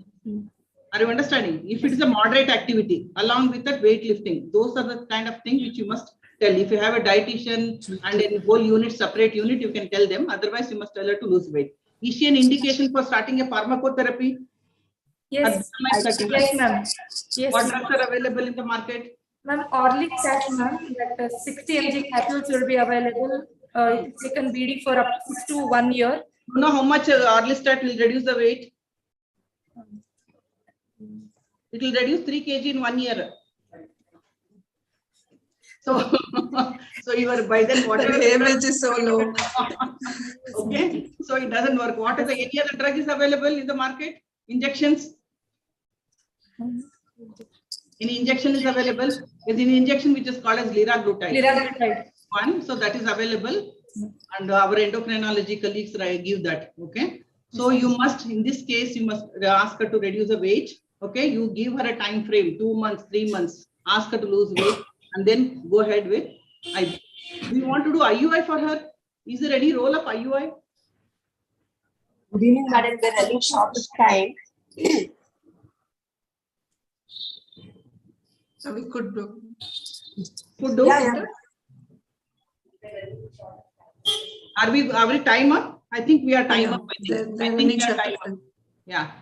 Okay, so there is no, actually, if you, there is no role of an IUI in such a patient. In this clinical case scenario, there is no role of an IUI, and the patient should go for an IVF only. Okay, last 1 minute. I want both of you to tell what was your learning in this case. What was your learning? We learned the significance of transvaginal scan when we are evaluating for infertility. Okay. Importance of AMH and antral follicular count in managing infertility. Okay. What else? Anything else this patient taught you? Obesity, how it affects infertility. This way, you did a laparoscopy, and if there is an endometriotic spot, do you think we should have cauterized it and come out? Or yes, ma'am. Look at it and say hi, hello, and come out. No, ma'am. It is better to remove the endometriotic spots. If adhesiolysis would be better. Not adhesiolysis, cautery, that endometric implants. You can cauterize. Thank you so very much, ma. Soumya, you want to add anything? No, we have covered everything. Yeah, they've done a good job. But only difference in exam would be both of you won't be allowed to present together. But it would be a lot more easier if it is allowed. All the best to all of you. And you've done a great job. Those who are listening. Thank you. Thank you very much. Thank you, Dr. KSOGA madam and Dr. Soumya madam for excellent discussion. I think our teachers have done an excellent job, and it was very good discussion. Thank you, madam. Yeah, it was a great discussion, ma'am. It went methodically well, and I think the postgraduates are really benefited from this. We thank Dr. Shobna and Dr. Soumya Dinesh for examining and being so lenient with the students. I wish all students had examiners like them. And I thank Dr. Shruti and Dr. Shobha for sharing the session. I now request Dr. Durga Das to introduce the chairpersons of the next session, Dr. Shobha Gudi and Dr. Anita Nervi. who will take over the next session. Asha Narvi, sorry. Yeah. Dr. Durgadas. Yeah. Dr. Shobna and Soumya, it was an excellent discussion. We, as a consultant, learned a lot, and the postgraduates have done a very good job. Coming to for the second case, I'm happy to introduce Professor Asha Narvi. She is the HOD of OBGYN in SDM Medical College, Dharwad. She has completed her undergraduate and post-graduation from Gulbarga. She is a postgraduate teacher, undergraduate and postgraduate examiner. Sir, no need to introduce. It's all right. Yeah, You can go ahead. Everybody knows Dr. Asha Narvi. She was the Thank you, sir. president of Hubli Dharwad Association. Yes. Next is our own EC, my good friend, Dr. Shobha Gudi. She is a professor and HOD in St. Philomena's College, Bangalore. She was a postgraduate teacher and examiner. She was the chairperson of FWC FOGSI in between 2000 Family Welfare Committee of FOGSI between 2019-21. She was the president of BSOG. She was the assessor of GOI project Lakshya, board member of FPAI, peer reviewer of Jogi, GCM ICOG between 2021-22, and EC member of KSOGA. Yeah. Yeah, Shobha Gudi doesn't require does not require any introduction here. With these words, I request both of you to conduct the case. Yeah, I think we must thank Dr. Kasturi for having so much, interest in updating the postgraduates. I have always admired her for her postgraduate CME and, the zeal with which here, Dr. Shobha Madam's words, I think volume is too low. Is it all right? Now, is it okay? Yeah. Is it okay now? I think I'll go ahead. Yes, ma'am. Now it's better. Now it's better. Thank you so much. Thank you. So I was only saying I have always admired Dr. Kasturi's zeal for updating the postgraduates, and infertility is definitely one subject where such updation is required from time to time because it's a very rapidly evolving field and very complex to treat also. So it is our pleasure to bring in the teachers for this session. I think, Asha, would you like to do the honors? First, introduce the first speaker. I can do for the next since I made a comment. Yes, ma'am. It's my honor to introduce Dr. Am I audible? Dr. Rekha Rajendra Kumar. I'll be very brief because everyone knows her. She's IVF specialist and she's the director of Miracle IVF Hospital. Madam has got a lot of academic credential to her. And to name a few, she is president-elect of BSOG 2023. She is South Zone Coordinator of Infertility Committee, and more important, she is a chairperson of Infertility ART Committee KSOGA. And she has so many papers and under her publications. Over to you, madam. Thank you, ma'am. I think we also thank Dr. Kasturi ma'am and madam for inviting us as a chairperson for this. Bharti Rashekar madam. Over to you, ma'am. I think we'll start the session because postgraduates are waiting. Shall I Thanks, Dr. introduce Asha, but Yogita? yes. Shall I Dr. introduce Shobha will Yogita? introduce you. Welcome Rekha. Welcome Rekha to the session. Yeah, thank you, Shobha. Yeah, and Dr. Welcome. Dr. Yogita Rao is an embryologist and a consultant fertility specialist and cosmetic gynec surgeon. Oh my God, very versatile personality we have here. She is the director of Santasa Fertility Private Limited, Mysore and Hassan. Oh, she is covering 2 cities and deputy director and assistant professor, Asia Pacific Institute of Embryology, Mysore. So I think she is from JSS University and she has won awards. She has, I think for the postgraduates, it's important to know what degrees she has done because it's not very usual. It's a little unusual, the list of degrees. Postgraduate award in reproductive technology, Warwick University, and a fellowship in cosmetic gynecology from the American Society of Cosmetic Physicians, fellowship in reproductive medicine, Germany, MSc clinical embryology and PGD and certificate course in embryology and andrology. So I think she has done an andrology advanced certificate course also. And there's something known as I had heard of blastocyst biopsy, but this is the first time I'm hearing of a profectoderm biopsy training at Denmark. So I think, Yogita, you are very accomplished in a parallel brilliant field, and we welcome you to KSOGA. Yes, and of course, along with Kasturi, I thank Bharti also. I had not mentioned Bharti earlier. Thank you so much, both of you, for giving us this opportunity. Please conduct the session. Thank you, Shobha. Yeah. Thank you.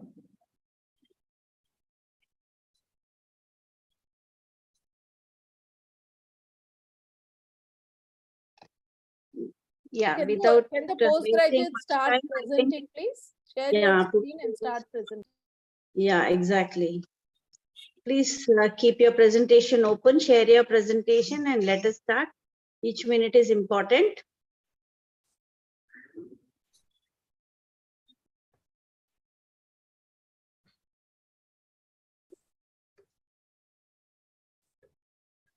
Good evening, ma'am. Are we audible? Yeah, Yes, meanwhile, you are audible. Good evening, ma'am. please introduce yourself. Postgraduate third year in SDM Medical College. Good evening, ma'am. This is Dr. Pooja Joshi. I'm a third year postgraduate in SDM Medical College. The first one was Dr. Rashmi, is it? Yes, ma'am. Not here? Yes, ma'am. Okay, fine. Yeah.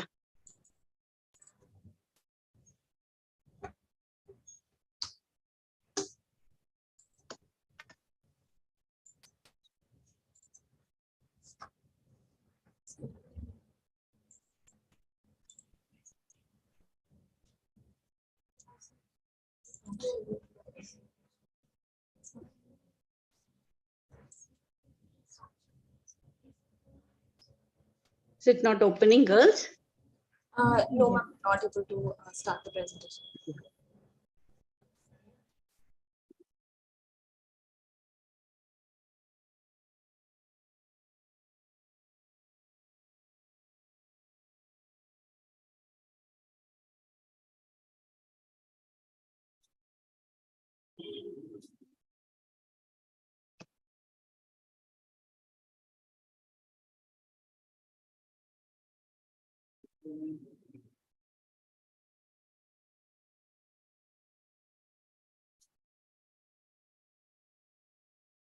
Can take somebody's help. Another thing is that they can start their they can send the presentation to the host who can screen, who can share, and also they can start the oral presentation meanwhile. Because why to waste time, isn't it? Arun, can you just help them, please take their presentation and Yes, you ma'am. share it? And you can start your oral. Yeah, they can start it from there, no? They can read If from there. required, this thing, teachers can go on to the slides later. You can start your oral presentation. PGs? Dr. Rashmi and Pooja, send it to Mr. Arun also meanwhile.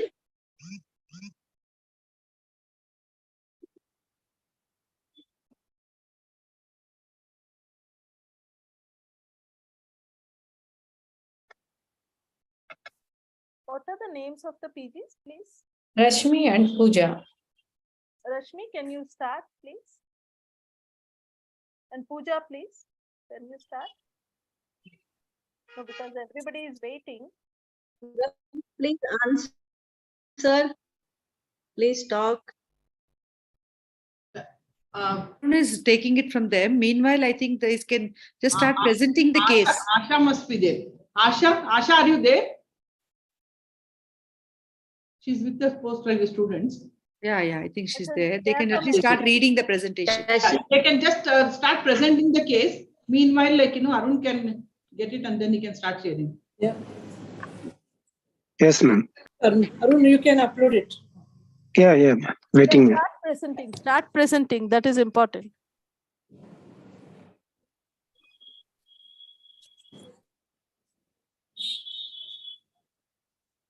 Can the postgraduates hear us? Dr. Asha, please help them. If the PPT is open on their screen, they can just read it.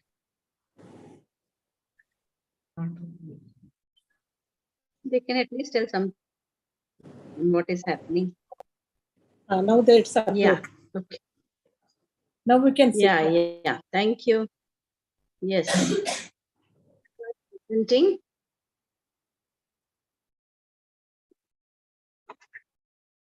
Dr. Rashmi and Pooja, we will not be again repeating whatever Dr. Shobna Madam and Dr. Soumya have told. We will be skipping on those aspects and proceeding with rest so that we save some time. Please start presenting.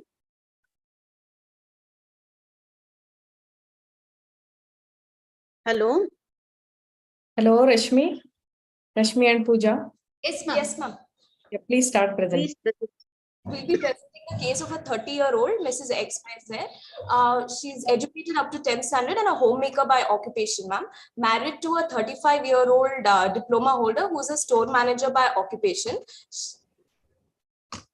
Okay.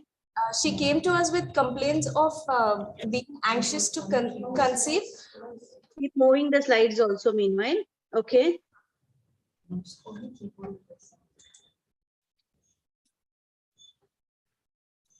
Yes, she came to us with complaints of being anxious to conceive since 6 years with a history of irregular cycles since 5 years, ma'am.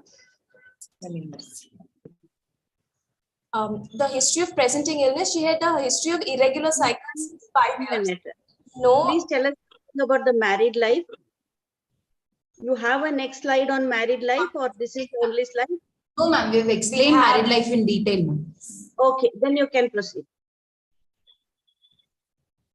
History of irregular cycles since 5 years, ma'am, with no other associated complaints of read what over the face or hello. Yes, ma'am. Yes, ma'am. Read what is in slide. It is since 4 years. Yes. Okay.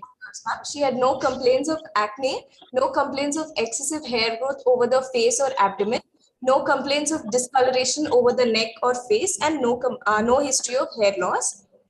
She had no complaints of excessive weight gain or constipation, no complaints of weight loss, palpitation, and no history of breast secretions. Yeah, 1 minute, 1 minute. In this slide, her positive complaints are none, that she's anxious to conceive, and you have put all the relevant negative history, right? Hello? Yes, ma'am. Yes, ma'am. I want you to talk. Meanwhile, please respond. Yes, ma'am. Okay, fine. Okay, show the next slide. Not this, the previous one. Yeah. Why was the of excess constipation, weight loss, palpitation was asked? We were asking those questions to rule out thyroid dysfunction in her, ma'am. Okay. And hypo, whatever relevant. Okay, let us proceed. Menstrual history, her age of menarche was at 13 years. She had irregular cycles with 7 to 8 days of flow. Her cycle duration was 42 to 45 days, but it was not associated with pain or passage of clots. Her last menstrual period was on 16th of December, and her previous cycle was on the 1st of November. So roughly 45 days cycle with no dysmenorrhea. No dysmenorrhea, ma'am. Okay, fine.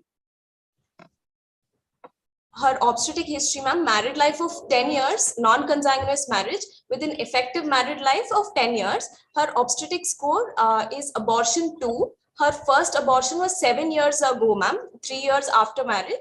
It was a pregnancy confirmed only by urine pregnancy test. At 1.5 months of amenorrhea, there was spontaneous abortion. It was medically managed. 4 years after the first abortion. What do you mean by medically managed?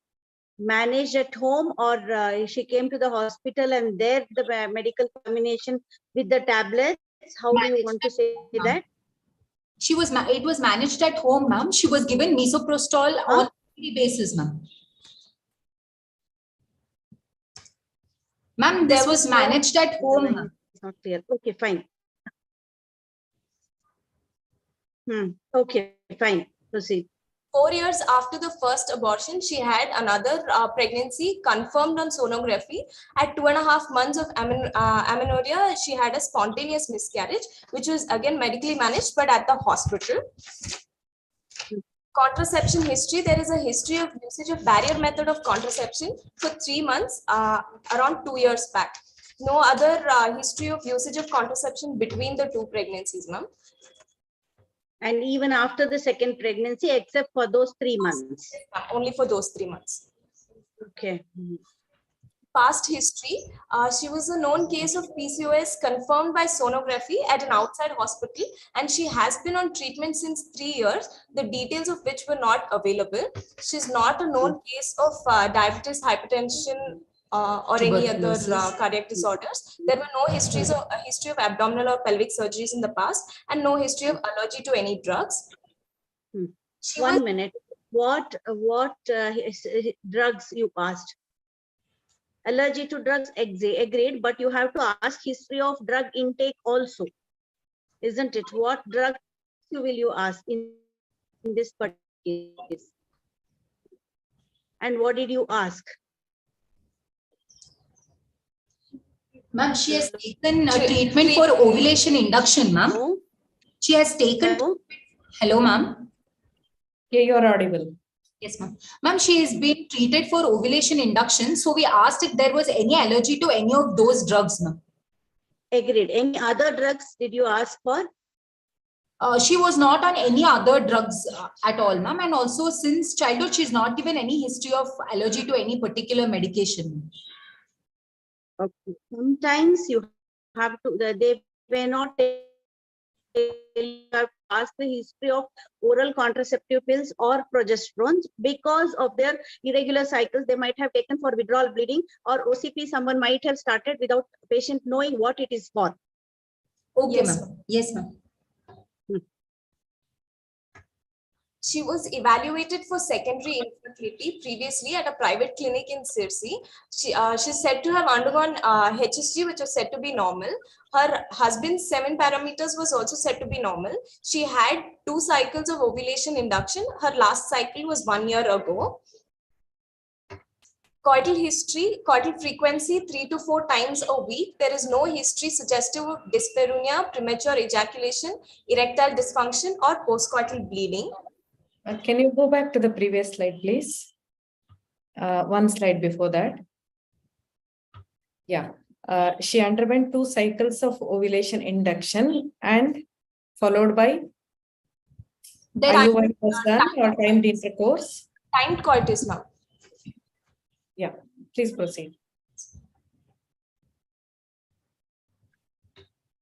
Her husband is a 35-year-old store manager who has around 8 hours of work, no history of heavy work exposure. He's not a known smoker, but an occasional drinker, and no history of any other addictive habits now.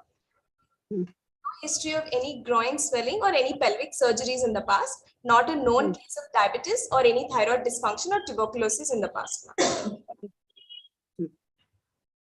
On general physical examination of the woman, she was a moderately built, well-nourished woman with a BMI of 26.5 kg per meter square. 1 minute. Here you have to check for what? In a general physical examination, when you talk about BMI, what is the other thing that you have to put across on records? It's not just the weight you are worried about. What else are you worried about? The waist circumference, ma'am. Yes, exactly. The truncal obesity matters. Yes. Yes. So what should be the cutoff waist circumference? 5 centimeters in women. Pardon? 85 centimeters. Yeah, fine. 88 to 88. Okay, fine. That you have to tell. Okay, fine. Next. Her bilateral breast, thyroid, and spine examination were normal. She had no acne or excessive hair growth on the face, back, chest, abdomen, or thighs. Her vitals were stable, and her systemic examination was normal. You have to, previous slide, you have to once, next that, here. You have to look for her blood pressure. Okay, 110/80, but there is something called mild hypertension that is known associated morbidity in known case of PCOS. So you have to be really careful when you check the blood pressure also. Yes, ma'am. Yes, ma'am. Next. Her systemic examination was normal. Per abdomen examination, soft, non-tender, no organomegaly, no scars were noted, ma'am.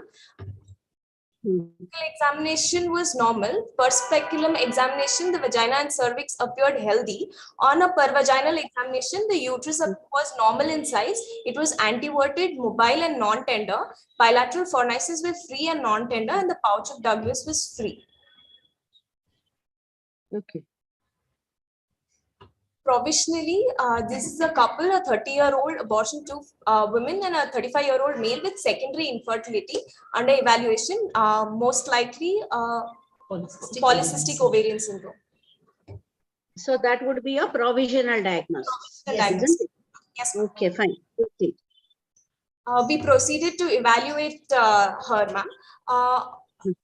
Her hemoglobin was 10.9. Her blood sugar profile was normal. Serology was negative.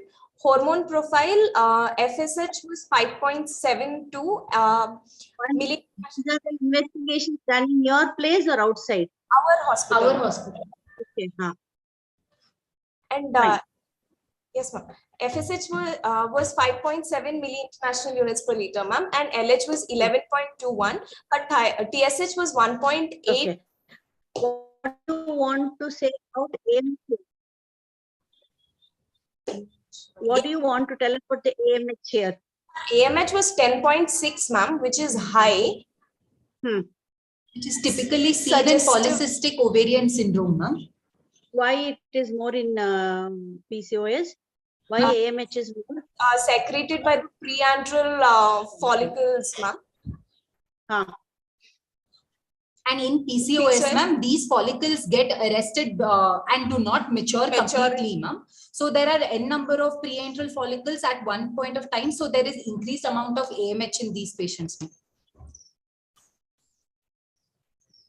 Yeah, and it is the AMH also is important for us regarding her response to our drugs. Whatever ovulogens we are going to give, we have to be careful other than AFC. Usually what we say is AFC is the prime indicator when we check for a poor ovarian reserve transvaginally, and AMH is the indicator for peace.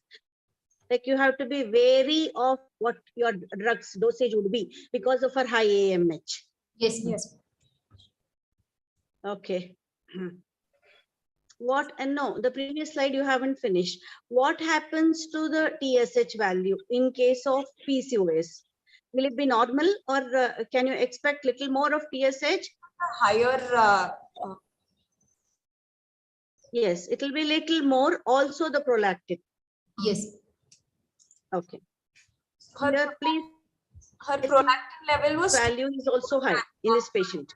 So why the FBS and PPBS was done, Rashmi?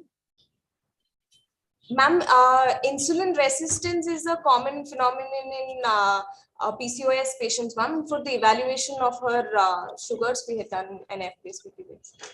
Good. Would you like to add any other investigations if you are suspecting PCOS here? No, and OGTT, ma'am.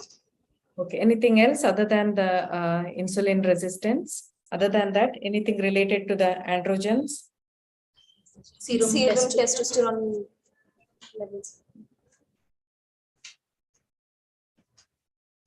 Maybe in your next slide you have some more reports, investigation reports. Yes, ma'am. Hello? Yes, ma'am. No, blood parameters. You haven't completed the blood parameters. These are okay, agreed. What else you want to do, as Dr. Yogita has asked?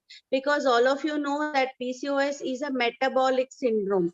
As Shobna madam said, it is not just you are arriving at the diagnosis and treating the disease. You are treating the person as a whole. So you are worried about her hyperandrogenism, you are worried about her hyperinsulinemia, you are worried about her metabolic syndrome also, other than infertility, isn't it? Yes, ma'am. Though we are aiming at the fertility aspect here, you should have other investigations regarding the profile, at least the triglycerides and the HDL value. Yes. Yes, ma'am. Hello?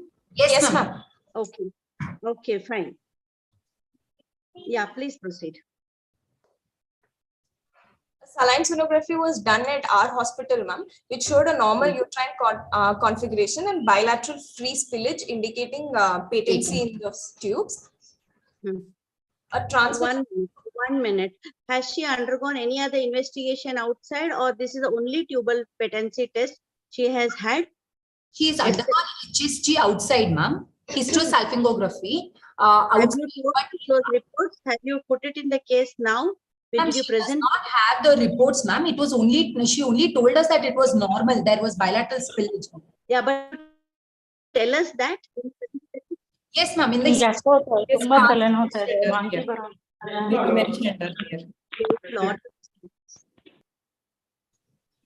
Hello. In the past history, we had mentioned, ma'am. Okay, fine. Okay. A transvaginal sonography was done, ma'am, which on day 2 of her cycle, which showed the uterus was anteverted 6.5 into 3.6 and 4.8 centimeter measurement. Her the endometrial thickness was 4 mm. Texture was uniform, and the myometrial texture was also normal, ma'am. Sorry, which day it was done? Sorry, I missed it. Day 2, ma'am. On day 2 of cycle, ma'am. Yeah, please proceed. See, it is not the transvaginal scan. It should be transabdominal, at least a brief transabdominal, even in obese patients, followed by transvaginal. It can't be exclusive transvaginal scan. Okay, fine. Proceed. The right ovary was bulky with more than 20 follicles and increased stroma. The pouch of the left ovary was also bulky. There was increased stroma and more than 20 follicles. The pouch of Douglas, minimal free fluid was seen. What about, can you go back to this one? What about the size of the follicles, small follicles, and volume of the ovary? That was not mentioned in the scan, ma'am. So more than 20 follicles of 2 to 9 mm or more than that? If it is more than that, then? They have not mentioned, given the size, no?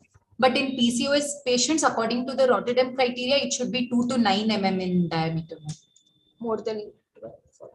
Yeah, it should be like the follicle number, FNPO, what we call, should be more than 20, size of 2 to 9 mm. That is what you should consider.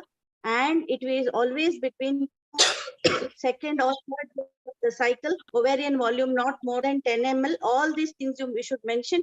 And also you should mention about presence or absence of cyst. And what we call as a rule of 5, like the endometrium should be less than 5 mm. The follicle size should be less than 5 mm, ideally less than 5, and the estrogen less than. So this is what we call as rule of 5. I'm not talking just about the transvaginal scan. These are the things that are expected values on day 2 on these patients. Yes.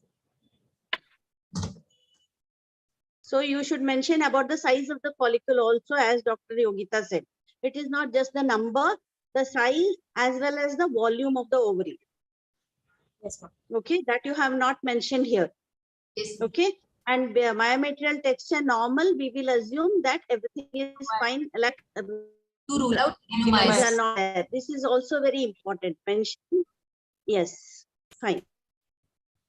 Proceed. She underwent a diagnostic hysterolaparoscopy with ovarian drilling, ma'am, at our hospital. The intraoperative finding. Tell us about the male test later. Yes, ma'am.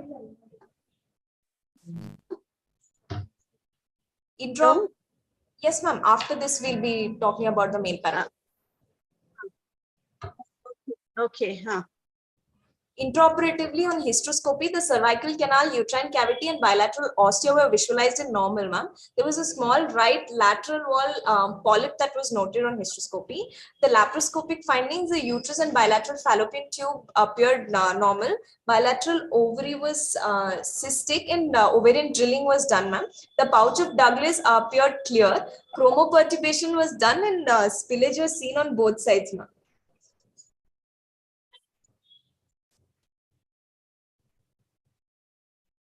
Yeah, 1 minute. Please stay here in this. Yes, ma'am. Yeah. First of all, once okay, we will consider that husband parameters were normal and you have done parallelly the investigations. Having that in mind, why did you jump directly to histolaparoscopy and that to ovarian drilling in this patient? Ma'am, she's had a married life of 10 years, ma'am. And also she's undergone 2 cycles of ovulation induction. On ultrasound, both the ovaries appeared bulky, ma'am, with multiple cysts, multiple follicles, ma'am. So, but what is the indication for histolaparoscopy drilling? Where does the ovarian drilling stand in the treatment? Is the first line of treatment for patients of PCOD? It's for failed response to clomiphene citrate or ovulation induction. A minimum of 6 cycles has to be done, or it is also when there is resistance to gonadotropin treatment also.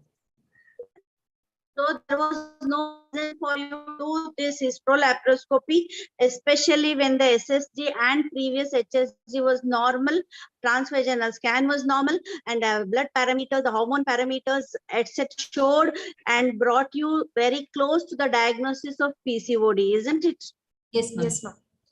Okay, if there was no response to your drugs, that is including gonadotrophins and 5 to 6 cycles of IUI, then probably you should have thought of this kind of treatment. This was done bit early, and hysteroscopy could have been maximum, if you wanted, could have been just an office hysteroscopy without not in OT, not admission.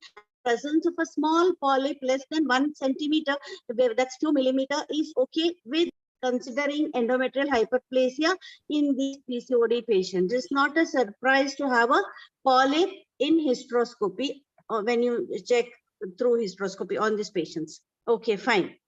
Yes. Okay, then tell us something about the ovarian drilling. Do you know any details about ovarian drilling, rule of 4, what we follow, what are the advantages, which patients are the ideal candidates for drilling, which are the complications of ovarian drilling? Few lines. Yes, ma'am. Ma'am, laparoscopic ovarian drilling is basically done in patients in whom there is clomiphene citrate resistance. Also in patients who not only clomiphene, any ovulation induction. It is a type. And when the pH is very high. Yes, ma'am. Huh. Yes, ma'am.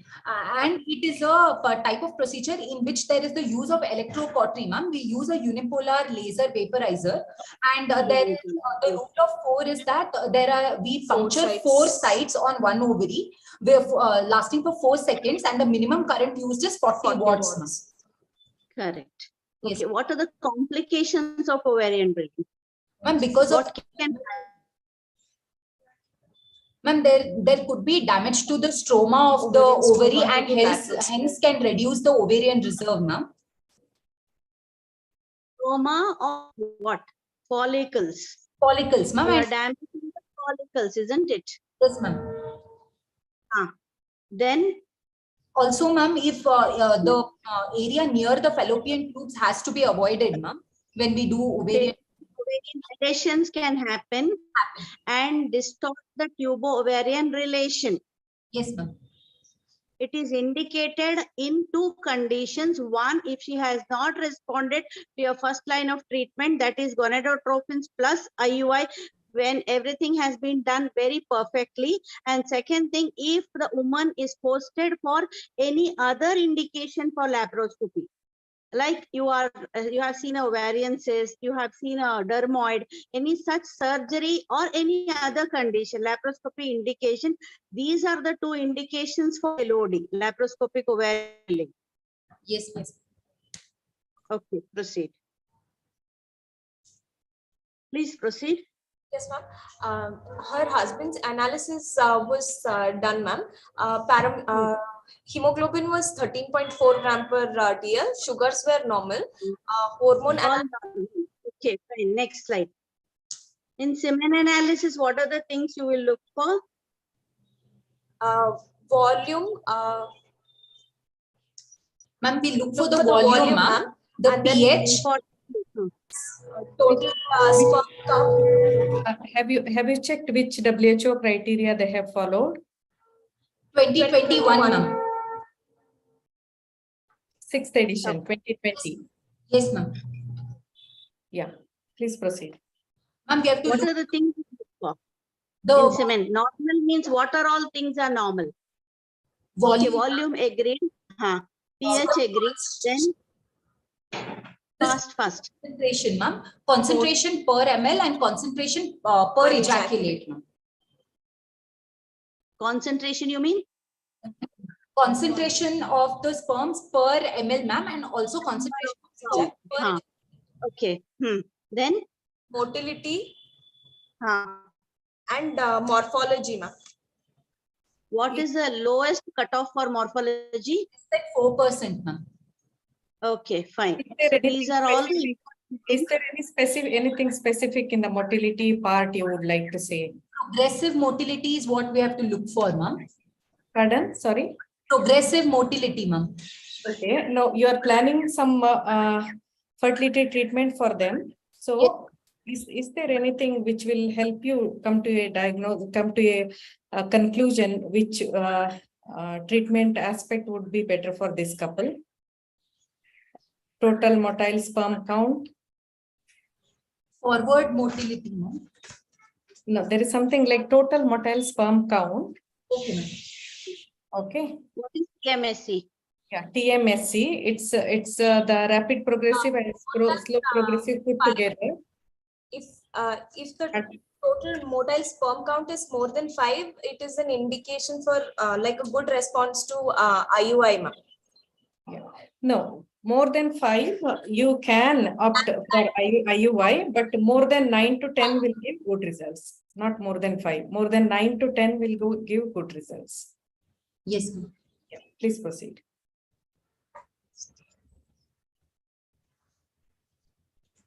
One minute.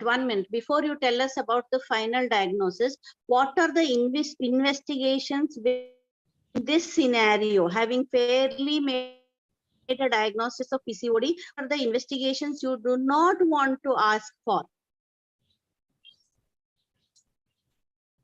Because when the patient comes to us with the diagnosis of PCOD, many times there are so many other investigations that come to us with the report. Which are those investigations which you don't want to do? This much is enough. This will suffice. Ma'am, serum FSH and LH levels, ma'am. That you have done, no? Yes, ma'am. Then what are the investigations which you do not want? The serum testosterone you don't want, isn't it? Yes, ma'am. Insulin is not necessary. Don't do serum insulin.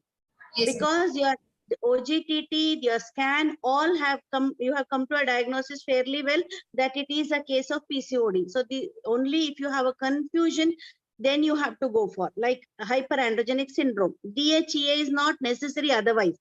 Yes, ma'am. And SHBG. So these are the 4 investigations: DHEAS, SHBG, testosterone, and insulin. These are all the investigations which are not necessary. Yes, ma'am. Yes, ma'am. Okay, fine. Next. The final diagnosis.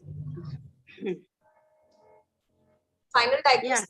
30-year-old abortion to woman with PCOS, married to a 35-year-old male with secondary infertility. Okay, fine. Then, what would be your next action? Next slide, please. That's all? Yes, presentation is over? Yes, ma'am. Okay. What would you like to do on her next? She's sitting in front of you.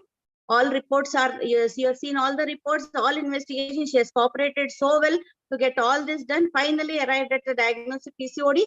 She wants to have a baby. What will be running in your mind and what will you tell her? Ma'am, in this patient, because only 2 cycles of ovulation induction only with timed intercourse have been tried, ma'am, we can try another minimum of 4 cycles of ovulation induction, and this One minute. Will you jump directly for ovulation induction or anything else you want to do? This has been discussed in the previous case, so that is a clue for you. What else you want to do? Ma'am, we would like to we should general health of the patient has to be improved, ma'am. Yes, in the sense, coming closer. Weight reduction, ma'am. Lifestyle modification. Yes, because Dr. Shobna was telling you 5% reduction, 10% reduction, fertility will jump equally. Yes, ma'am. Yes, ma'am. The chances are better. First of all, it is a counseling with both of them. Get the couple sitting in front of you. It's not just one partner you're going to talk about. You have to talk to both of us. Cooperation of the partner is very necessary. Point number 2 is weight reduction plus lifestyle modification. Then you will talk about the ovulation induction. All this you have to explain first. Okay, fine. Tell about your ovulation induction. There are two drugs which can be used for ovulation induction, ma'am. One is clomiphene citrate. And what do you call them as, the 2 drugs? What do you label them as? Oral ovulogens, isn't it? Yes, ma'am. You are not talking of the next level ovulation induction drugs. These are the first 2 are, which are those oral ovulogens? One is clomiphene citrate and letrozole. Okay. Yes, ma'am. Clomiphene citrate is a selective estrogen receptor modulator, ma'am. Basically, it's an anti-androgen in almost all the parts of the body, ma'am. It is What is the dose that you give? The first limit, how much you can give? The lowest dose, ma'am. A lowest dose of 50 mg once a day for 5 days can be given, ma'am. It can be given either from day 2 to day 6 or from day 5 to day 9, ma'am. Before you give CC or letrozole, what will you do? After all this weight reduction, everything is done concurrently. What else will you do? And then you proceed with the drugs. You have made sure that semen is normal. You have made sure that uterine cavity is fine. You have made sure that tubes are patent. You have to do a day 2 scan. Every cycle start with the day 2 scan. Yes, especially in PCOS patient, they may have a cyst. Yes, because all follicles do not rupture in every cycle. So make sure that scan is done and then you proceed. So Yes. don't just give CC or letrozole, whatever. Don't just give like that. Yes, ma'am. Again, we have discussed why you have to do the TVS, because endometrium also has to shed. Yes. Because you are doing an IUI cycle here. Yes, ma'am. And the follicle should be less than maximum 10 mm, less than that. Okay, please proceed. Ma'am, its mechanism of action is basically it reduces the estradiol levels, ma'am. Hence, it takes away the negative feedback mechanism and helps in increasing the FSH levels, ma'am. Also, it acts directly on the pituitary and increases the gonadotropin releasing hormone action, ma'am. What is the other drug? Is the CC now the first line of treatment or another? Which is the first line of oral ovulogen? Letrozole is the first line drug for ovulation induction in PCOS, ma'am. Yes, exactly. What is the advantage of letrozole over CC? Yes. Ma'am, ovulation rate is better with letrozole, ma'am. That is 88% with letrozole in comparison to 75% with clomiphene citrate. Also, the pregnancy rate is slightly more in letrozole, that is 27%, ma'am. And the live birth rate with letrozole is also 27%. It is more receptive to the endometrium, ma'am. And also, it causes follicular growth, ma'am. And cervical mucus is more conducive in case of letrozole, unlike CC. Yes, ma'am. Cervical mucus is better, unlike CC. And also, what else? Why letrozole you prefer? There is monofollicular growth, ma'am, in letrozole when compared to So what happens? If monofollicular growth, what happens? Compared to, how will you extrapolate that clinically? What do you want to say? Monofollicular means what the patient is going to get? less risk of Ovarian multiple, hyperstimulation syndrome, ma'am, and also lesser multiple pregnancy. Yeah, exactly. Unlike CC, CC stays for a longer time in the body and chances of multiple pregnancy is more compared to letrozole. Yes. Isn't it? Fine. Okay. Then Ma'am, the dosage of letrozole, ma'am, a minimum of 2.5 mg OD for 5 days is the starting dose for letrozole, ma'am. It can be given even from day 3 of cycle, ma'am. Day 2 itself or 3? Yes. Day 2 or day 3 of cycle, ma'am, for 5 days. Okay. What is the other oral ovulation? We are still in oral ovulation. What is the other oral ovulation? Not so frequently used, but some fertility specialists even today, they do use. Because your examiner may ask you. Anastrus. What is it? Anastrus. Other than Anastrus is also aromatase inhibitor only, ma'am. Then tamoxifen is another oral ovulation inducing drug, isn't it? Yes, it's an anti-estrogen drug. Not so commonly used, but used in 20 milligram dosage, and that is the third oral ovulation. Yes, ma'am. Okay, fine. Then what will you do? What have you started? You started on letrozole, let us assume. Then how will you take her forward? Ma'am, we'll start letrozole on day 2 or 3 of cycle, ma'am. And then around day 11 of cycle, we will repeat the transvaginal scan. Day 2, ma'am. Okay, great. Then what will you do? 5 days of letrozole you have given her. Then what will you do? Ma'am, we'll do a repeat transvaginal scan on day 11 or day 12 of cycle, ma'am. Why till day 11 or 12? You wouldn't do anything before that? Why are you waiting? And suppose you want to do anything, you will not have any time because the day of ovulation is very nearing, no? Yes, ma'am. And she'll be on no drugs from days once the letrozole is finished. If you want to add something, you have to see the response, no? Yes, ma'am. So around day 7 we can repeat our transfer. And no, you have to. On day 7 you have to call her and see what? Follicular growth and endometrial thickness, ma'am. Yes, what should be the expected follicle growth and expected endometrial thickness? Follicular growth around 2 mm per day, ma'am. The endometrial. So on day 7, how much will you expect? Follicle growth. Minimum 10 mm should be the size on day 7, ma'am. It should be in the range of 10 to 14 mm. Because especially in PCOS, all will not be racing in the same speed. Like the rate of growth will be varied between the follicles, isn't it? Yes, so somewhere between 10 to 14 mm, you will be expecting them on that day. And the endometrial thickness should be 8 to 10. 8 to 10 mm. No. That is on the day of ovulation or the day of IUI or the day of trigger. That is too much. 5 and 7 months. Roughly around 5 to 6 mm. Okay, fine. Yeah, please proceed. Fast. You're in between taking a lot of time. Yes, ma'am. Once we have done the scan on day 7, if there is satisfactory growth of the follicle, ma'am, then after 3 days, a minimum of 3 days, that is at least on the 11th day, we'll repeat the scan, ma'am. And if the follicle is anywhere between 18 to 20 mm in diameter, ma'am, we'll plan to give trigger, ma'am. When will you repeat the scan? You said next 7th day you did. She is only on oral ovulation. All expected growth of endometrium as well as the follicles on which day? Day 10, ma'am. Okay, fine. Please proceed. On talking.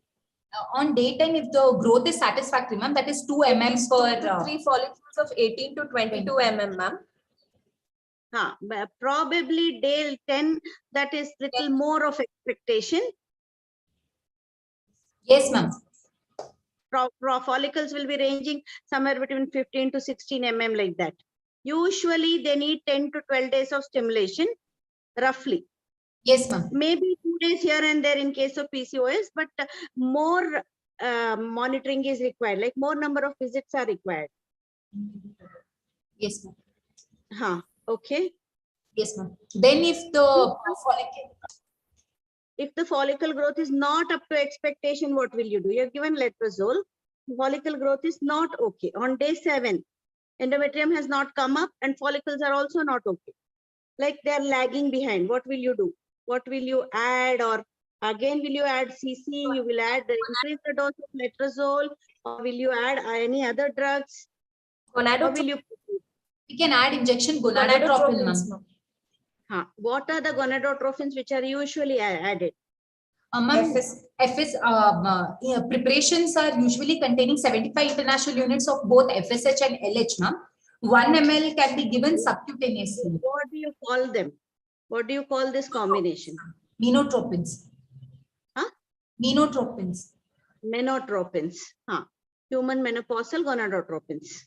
Yes, ma'am. Or you can also use pure FSH also. Yes, ma'am, which has a very less amount of LH, ma'am. As less as 0.01 international unit. Which one is better in a PCOS case? FSH is better, ma'am, because already the patient has elevated LH levels, ma'am. Good. Okay. Yeah, please proceed. Ma'am, follicular menotropins are given subcutaneously, ma'am. Okay, you have given all the doses and you have monitored. Then on day 14, around day 12 to 14, what will you expect? 2 days here and there is very much okay. It does happen because person to person variation, the receptors, absorption rate all vary from person to person. So around 10 to 12 days of stimulation you are given. Then what will you do? Ma'am, then what will you expect and what is your next line of action? Ma'am, we would, with so much of ovulation induction, ma'am, then we will at least expect 2 to 3 follicles which are ranging between 18 to 20 mm in diameter, ma'am, and an ED of 10 mm, ma'am. Okay, more than 8 mm. What will you? Okay, fine. Then suppose the follicles have not, follicles are okay and the endometrium has not come up. What will you do? Ma'am, then we can give estrogen, ma'am. You should have started much earlier only. Okay. Usually in PCOS cases, that's not a problem because there are monometric follicles and it's a hyperestrogenic state. But you have to monitor the endometrium also. That is what I want to say. It is not just monitoring the follicles. Yes, ma'am. Okay, fine. Then what will you do? The follicles have come up, endometrium is okay. The endometrium is more than 8 mm, nice trilaminar layer, and your Doppler also shows a good perifollicular blood flow, and endometrium also has good blood flow. What will you do? Let us not go into the details of Doppler. Ma'am, then we will trigger can be given for ovulation. What trigger will you give? HCG trigger can be given, ma'am, which is urinary HCG trigger can be given, ma'am. 5,000. In PCOD, what are the different kinds of trigger and what we usually give for IUI? Ma'am, we usually give urinary HCG, ma'am. That is a dose of 5,000 international units, ma'am. Yeah. Also, be very careful with HCG because and give a smaller dose in PCOS. PCOS, yes, ma'am. Even if it is a PCOS, HCG trigger should be okay. Yes, ma'am. In this case. Yes, also, recombinant HCG in a dose of 250 microgram also can be given, ma'am. But we prefer urinary HCG. Yes, because the results, many studies have shown that the ovulation rate is same. Or the pregnancy rate also is the same. Yes, ma'am. And recombinant HCG are more costlier than. Which are the cases where you will not give the trigger and you will withhold the further steps? Like you don't want to take her for, probably I think you are telling her to go for IUI. If at all so, Which are the cases where you do not want to proceed, like you don't want to give trigger? Which are the sonographic pictures which tell you not to proceed? When there are more than 5 follicles of more than 14 mm in size, ma'am, or more than 3 follicles ranging more than 18 mm in size, ma'am. Okay, and anything else? Level of more than 1,200 picogram per ml, ma'am. Okay, then 1,500. Okay, that is little bit low, but okay. 1,500 is bit low. Probably if we should consider it as more than 2,500 or 3,000. Yes. Okay. And the other end of the spectrum also you should think of. It is not just the overgrowth that should come to your mind always.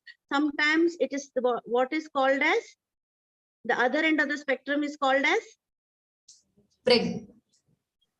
Pardon? We don't know. Resistant PCOS. Yes, ma'am. Where what happens? Fast. There is follicular growth, ma'am. There is no dominant follicle. They don't grow at all. They are so resistant that it just does not grow. Yes, ma'am. Isn't it? Yes, ma'am. Okay, so that is the other end of the spectrum. It is not always ovarian hyperstimulation or multiple pregnancy. It is always certain things called resistant PCOS can happen sometimes. Yes, ma'am. Yes, ma'am. Okay. Yes. Yeah. Then, okay. What are the other drugs you would like to add in these cases? Most of the times we add before ovulation induction. Metformin can be added, ma'am. Yes, yes. Once it is a definite case of PCOS, metformin has shown much better response for your ovulation inducing drugs.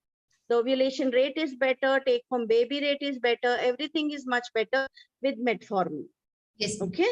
Yes. Yeah. Okay, fine. Then please proceed. Endometrium is fine. You have got nice follicles of 18 to 20 mm, 2 to 3 follicles you have got. What will you do? You are given a trigger of 5,000 HCG. We will ask her to have a timed intercourse, ma'am. Is it? If She's having 10 years of infertility. Cycles of ovulation induction, preferably IUI in this cycle, ma'am. Yes, exactly. Because you have to consider her as a whole. She has had good IUI cycles previously. She had ovulation monitoring. She has taken CC. 10 years of married life. She has come to you now for a baby. Again, if you're telling her timed intercourse, I don't think it will give her much of benefit, isn't it? Yes, ma'am. You have given her all the possible drugs. So take her for IUI. Yes, ma'am. Yes, ma'am. Yeah. Yogita, you want to add anything? How do you schedule for IUI? After trigger, after how many hours, and how do you? After 34 to 36 hours of trigger, we can schedule an IUI. Or we have to confirm ovulation on TVS and on ultrasonography, and then only plan for IUI.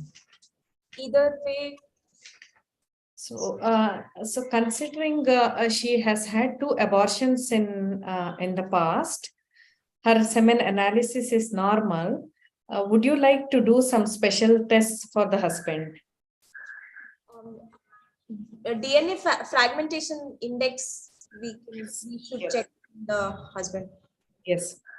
So high DNA fragmentation can compromise the implantation, embryo viability, and it can affect the embryo after day 2 or 3 onwards. Yes, yes, ma'am. Yeah, please proceed.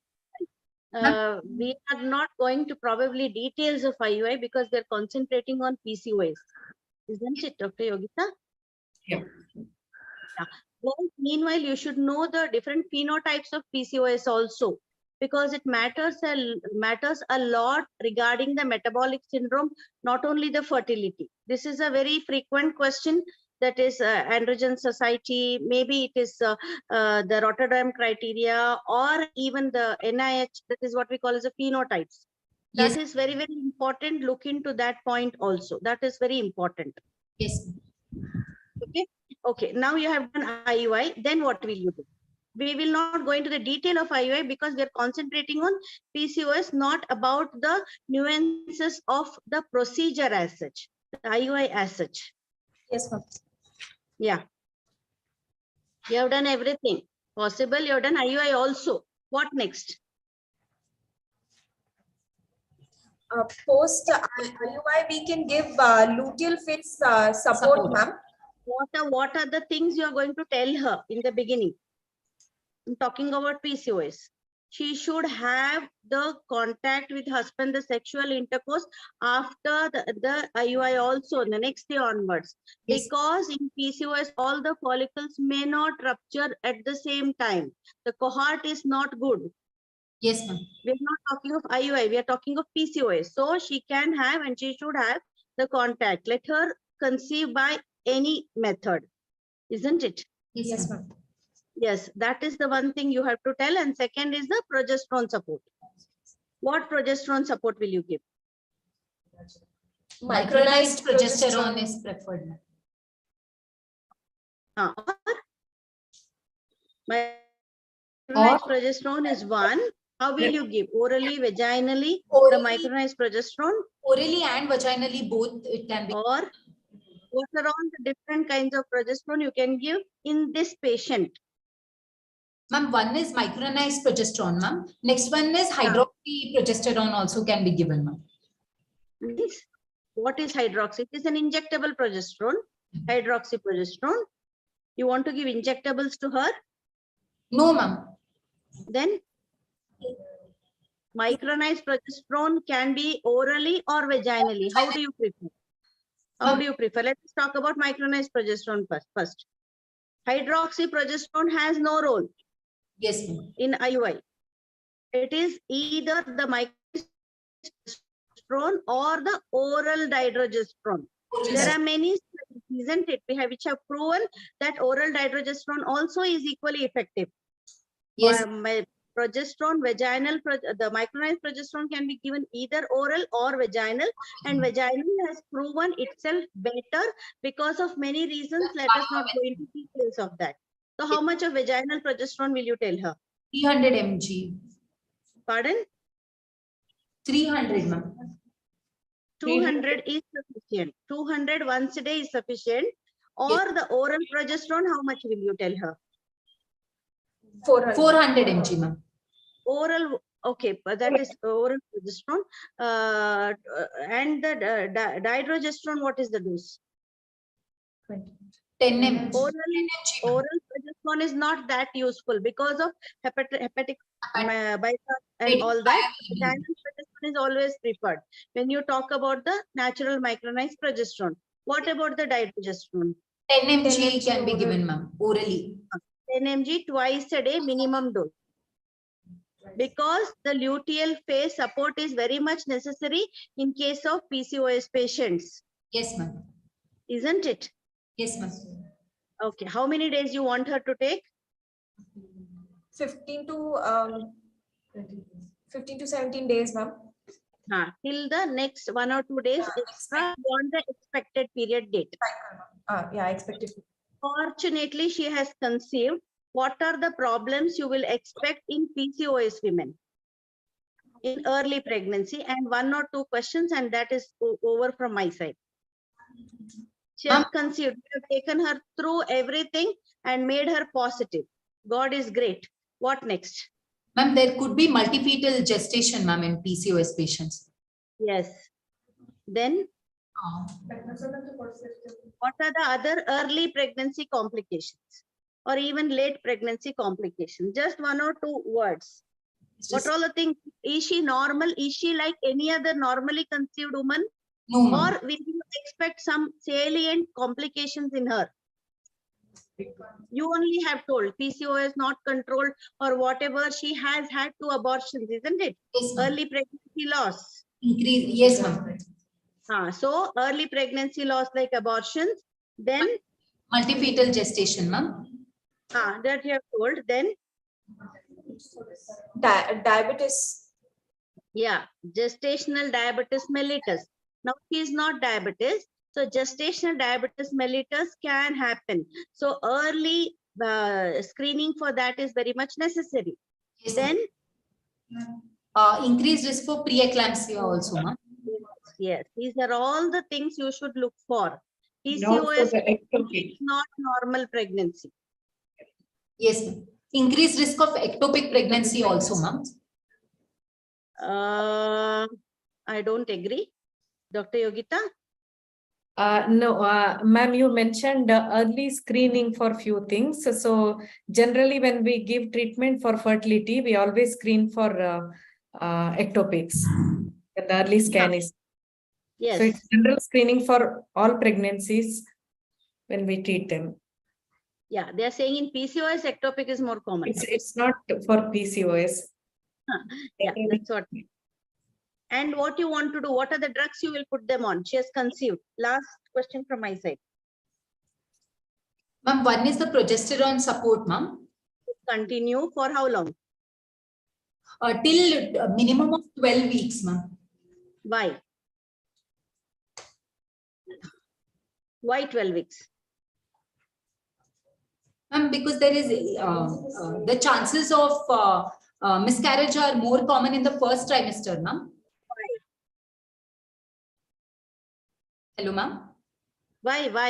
Ma'am, because the chances of miscarriage are more common in the first trimester, ma'am. Yes, agreed. Why that is more common? What do you want to attain here? You want her to have a uninterrupted progesterone support till the luteoplacental shift is totally taken over. Yes, ma'am. Isn't it? Yes, ma'am. So around 12 weeks, some people take it till 14 weeks, some people even stop once the fetal heart is seen. Yes. So 12 to 14 weeks of gestational age. Till that time, progesterone is necessary. Then what else? What are the other necessary drugs in this case?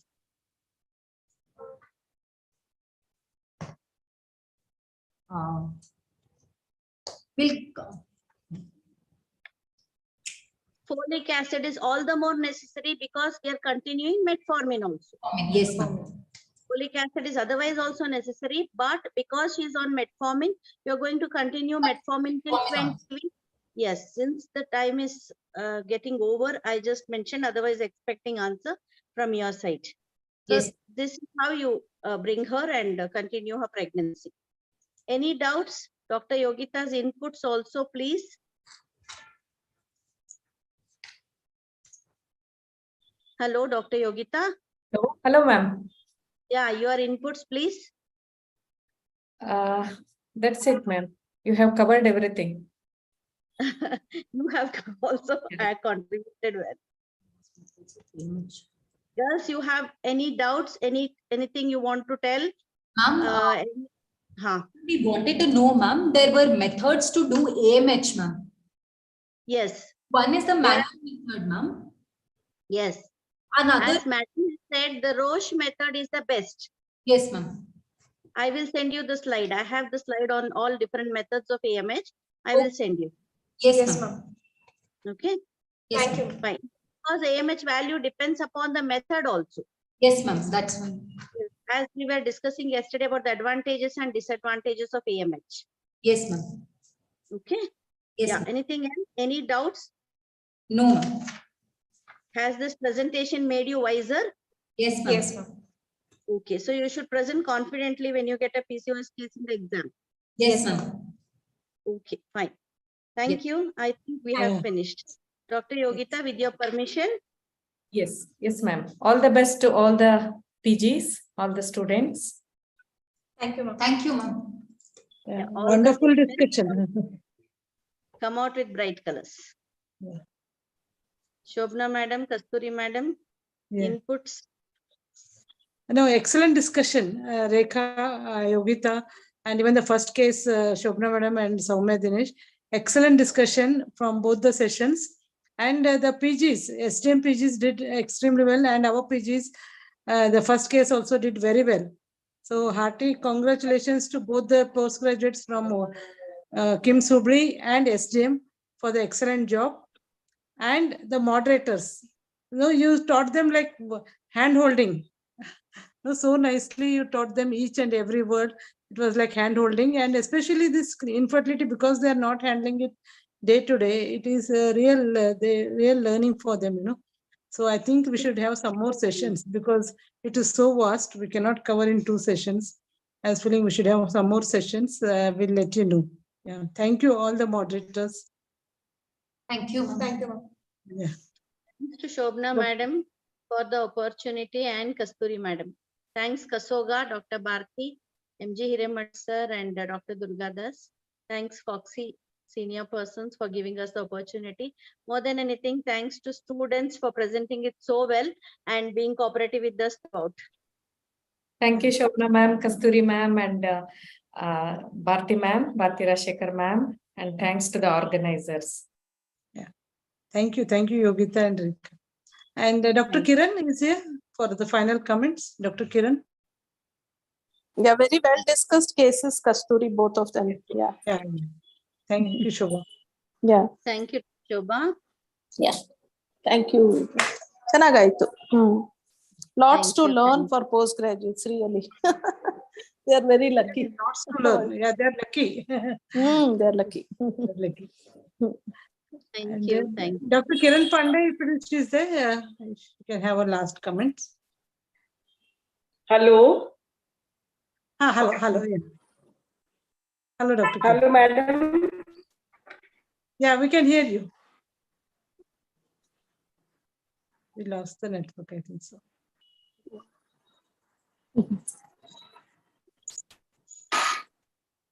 Hello. Hello. Are you able to hear me? Yes. Now we are able to hear. Yeah. Oh, actually, ma'am, I was really enjoying the first case, so I thoroughly enjoyed the whole discussion I could go through. I was sitting there jammed by that seat, but then actually this is my OPD time, so in the second case, I had to move in between the patients were there. But still in between I was going through that Dr. Rekha and Dr. I think it's Yutika, isn't it? Yogita. Both of them did. Yogita, they did very nice. I mean, they took the candidates to another dimension than the other ones. So in fact, I would say the infertility, you planned it in a very nice way that the whole thing has been discussed.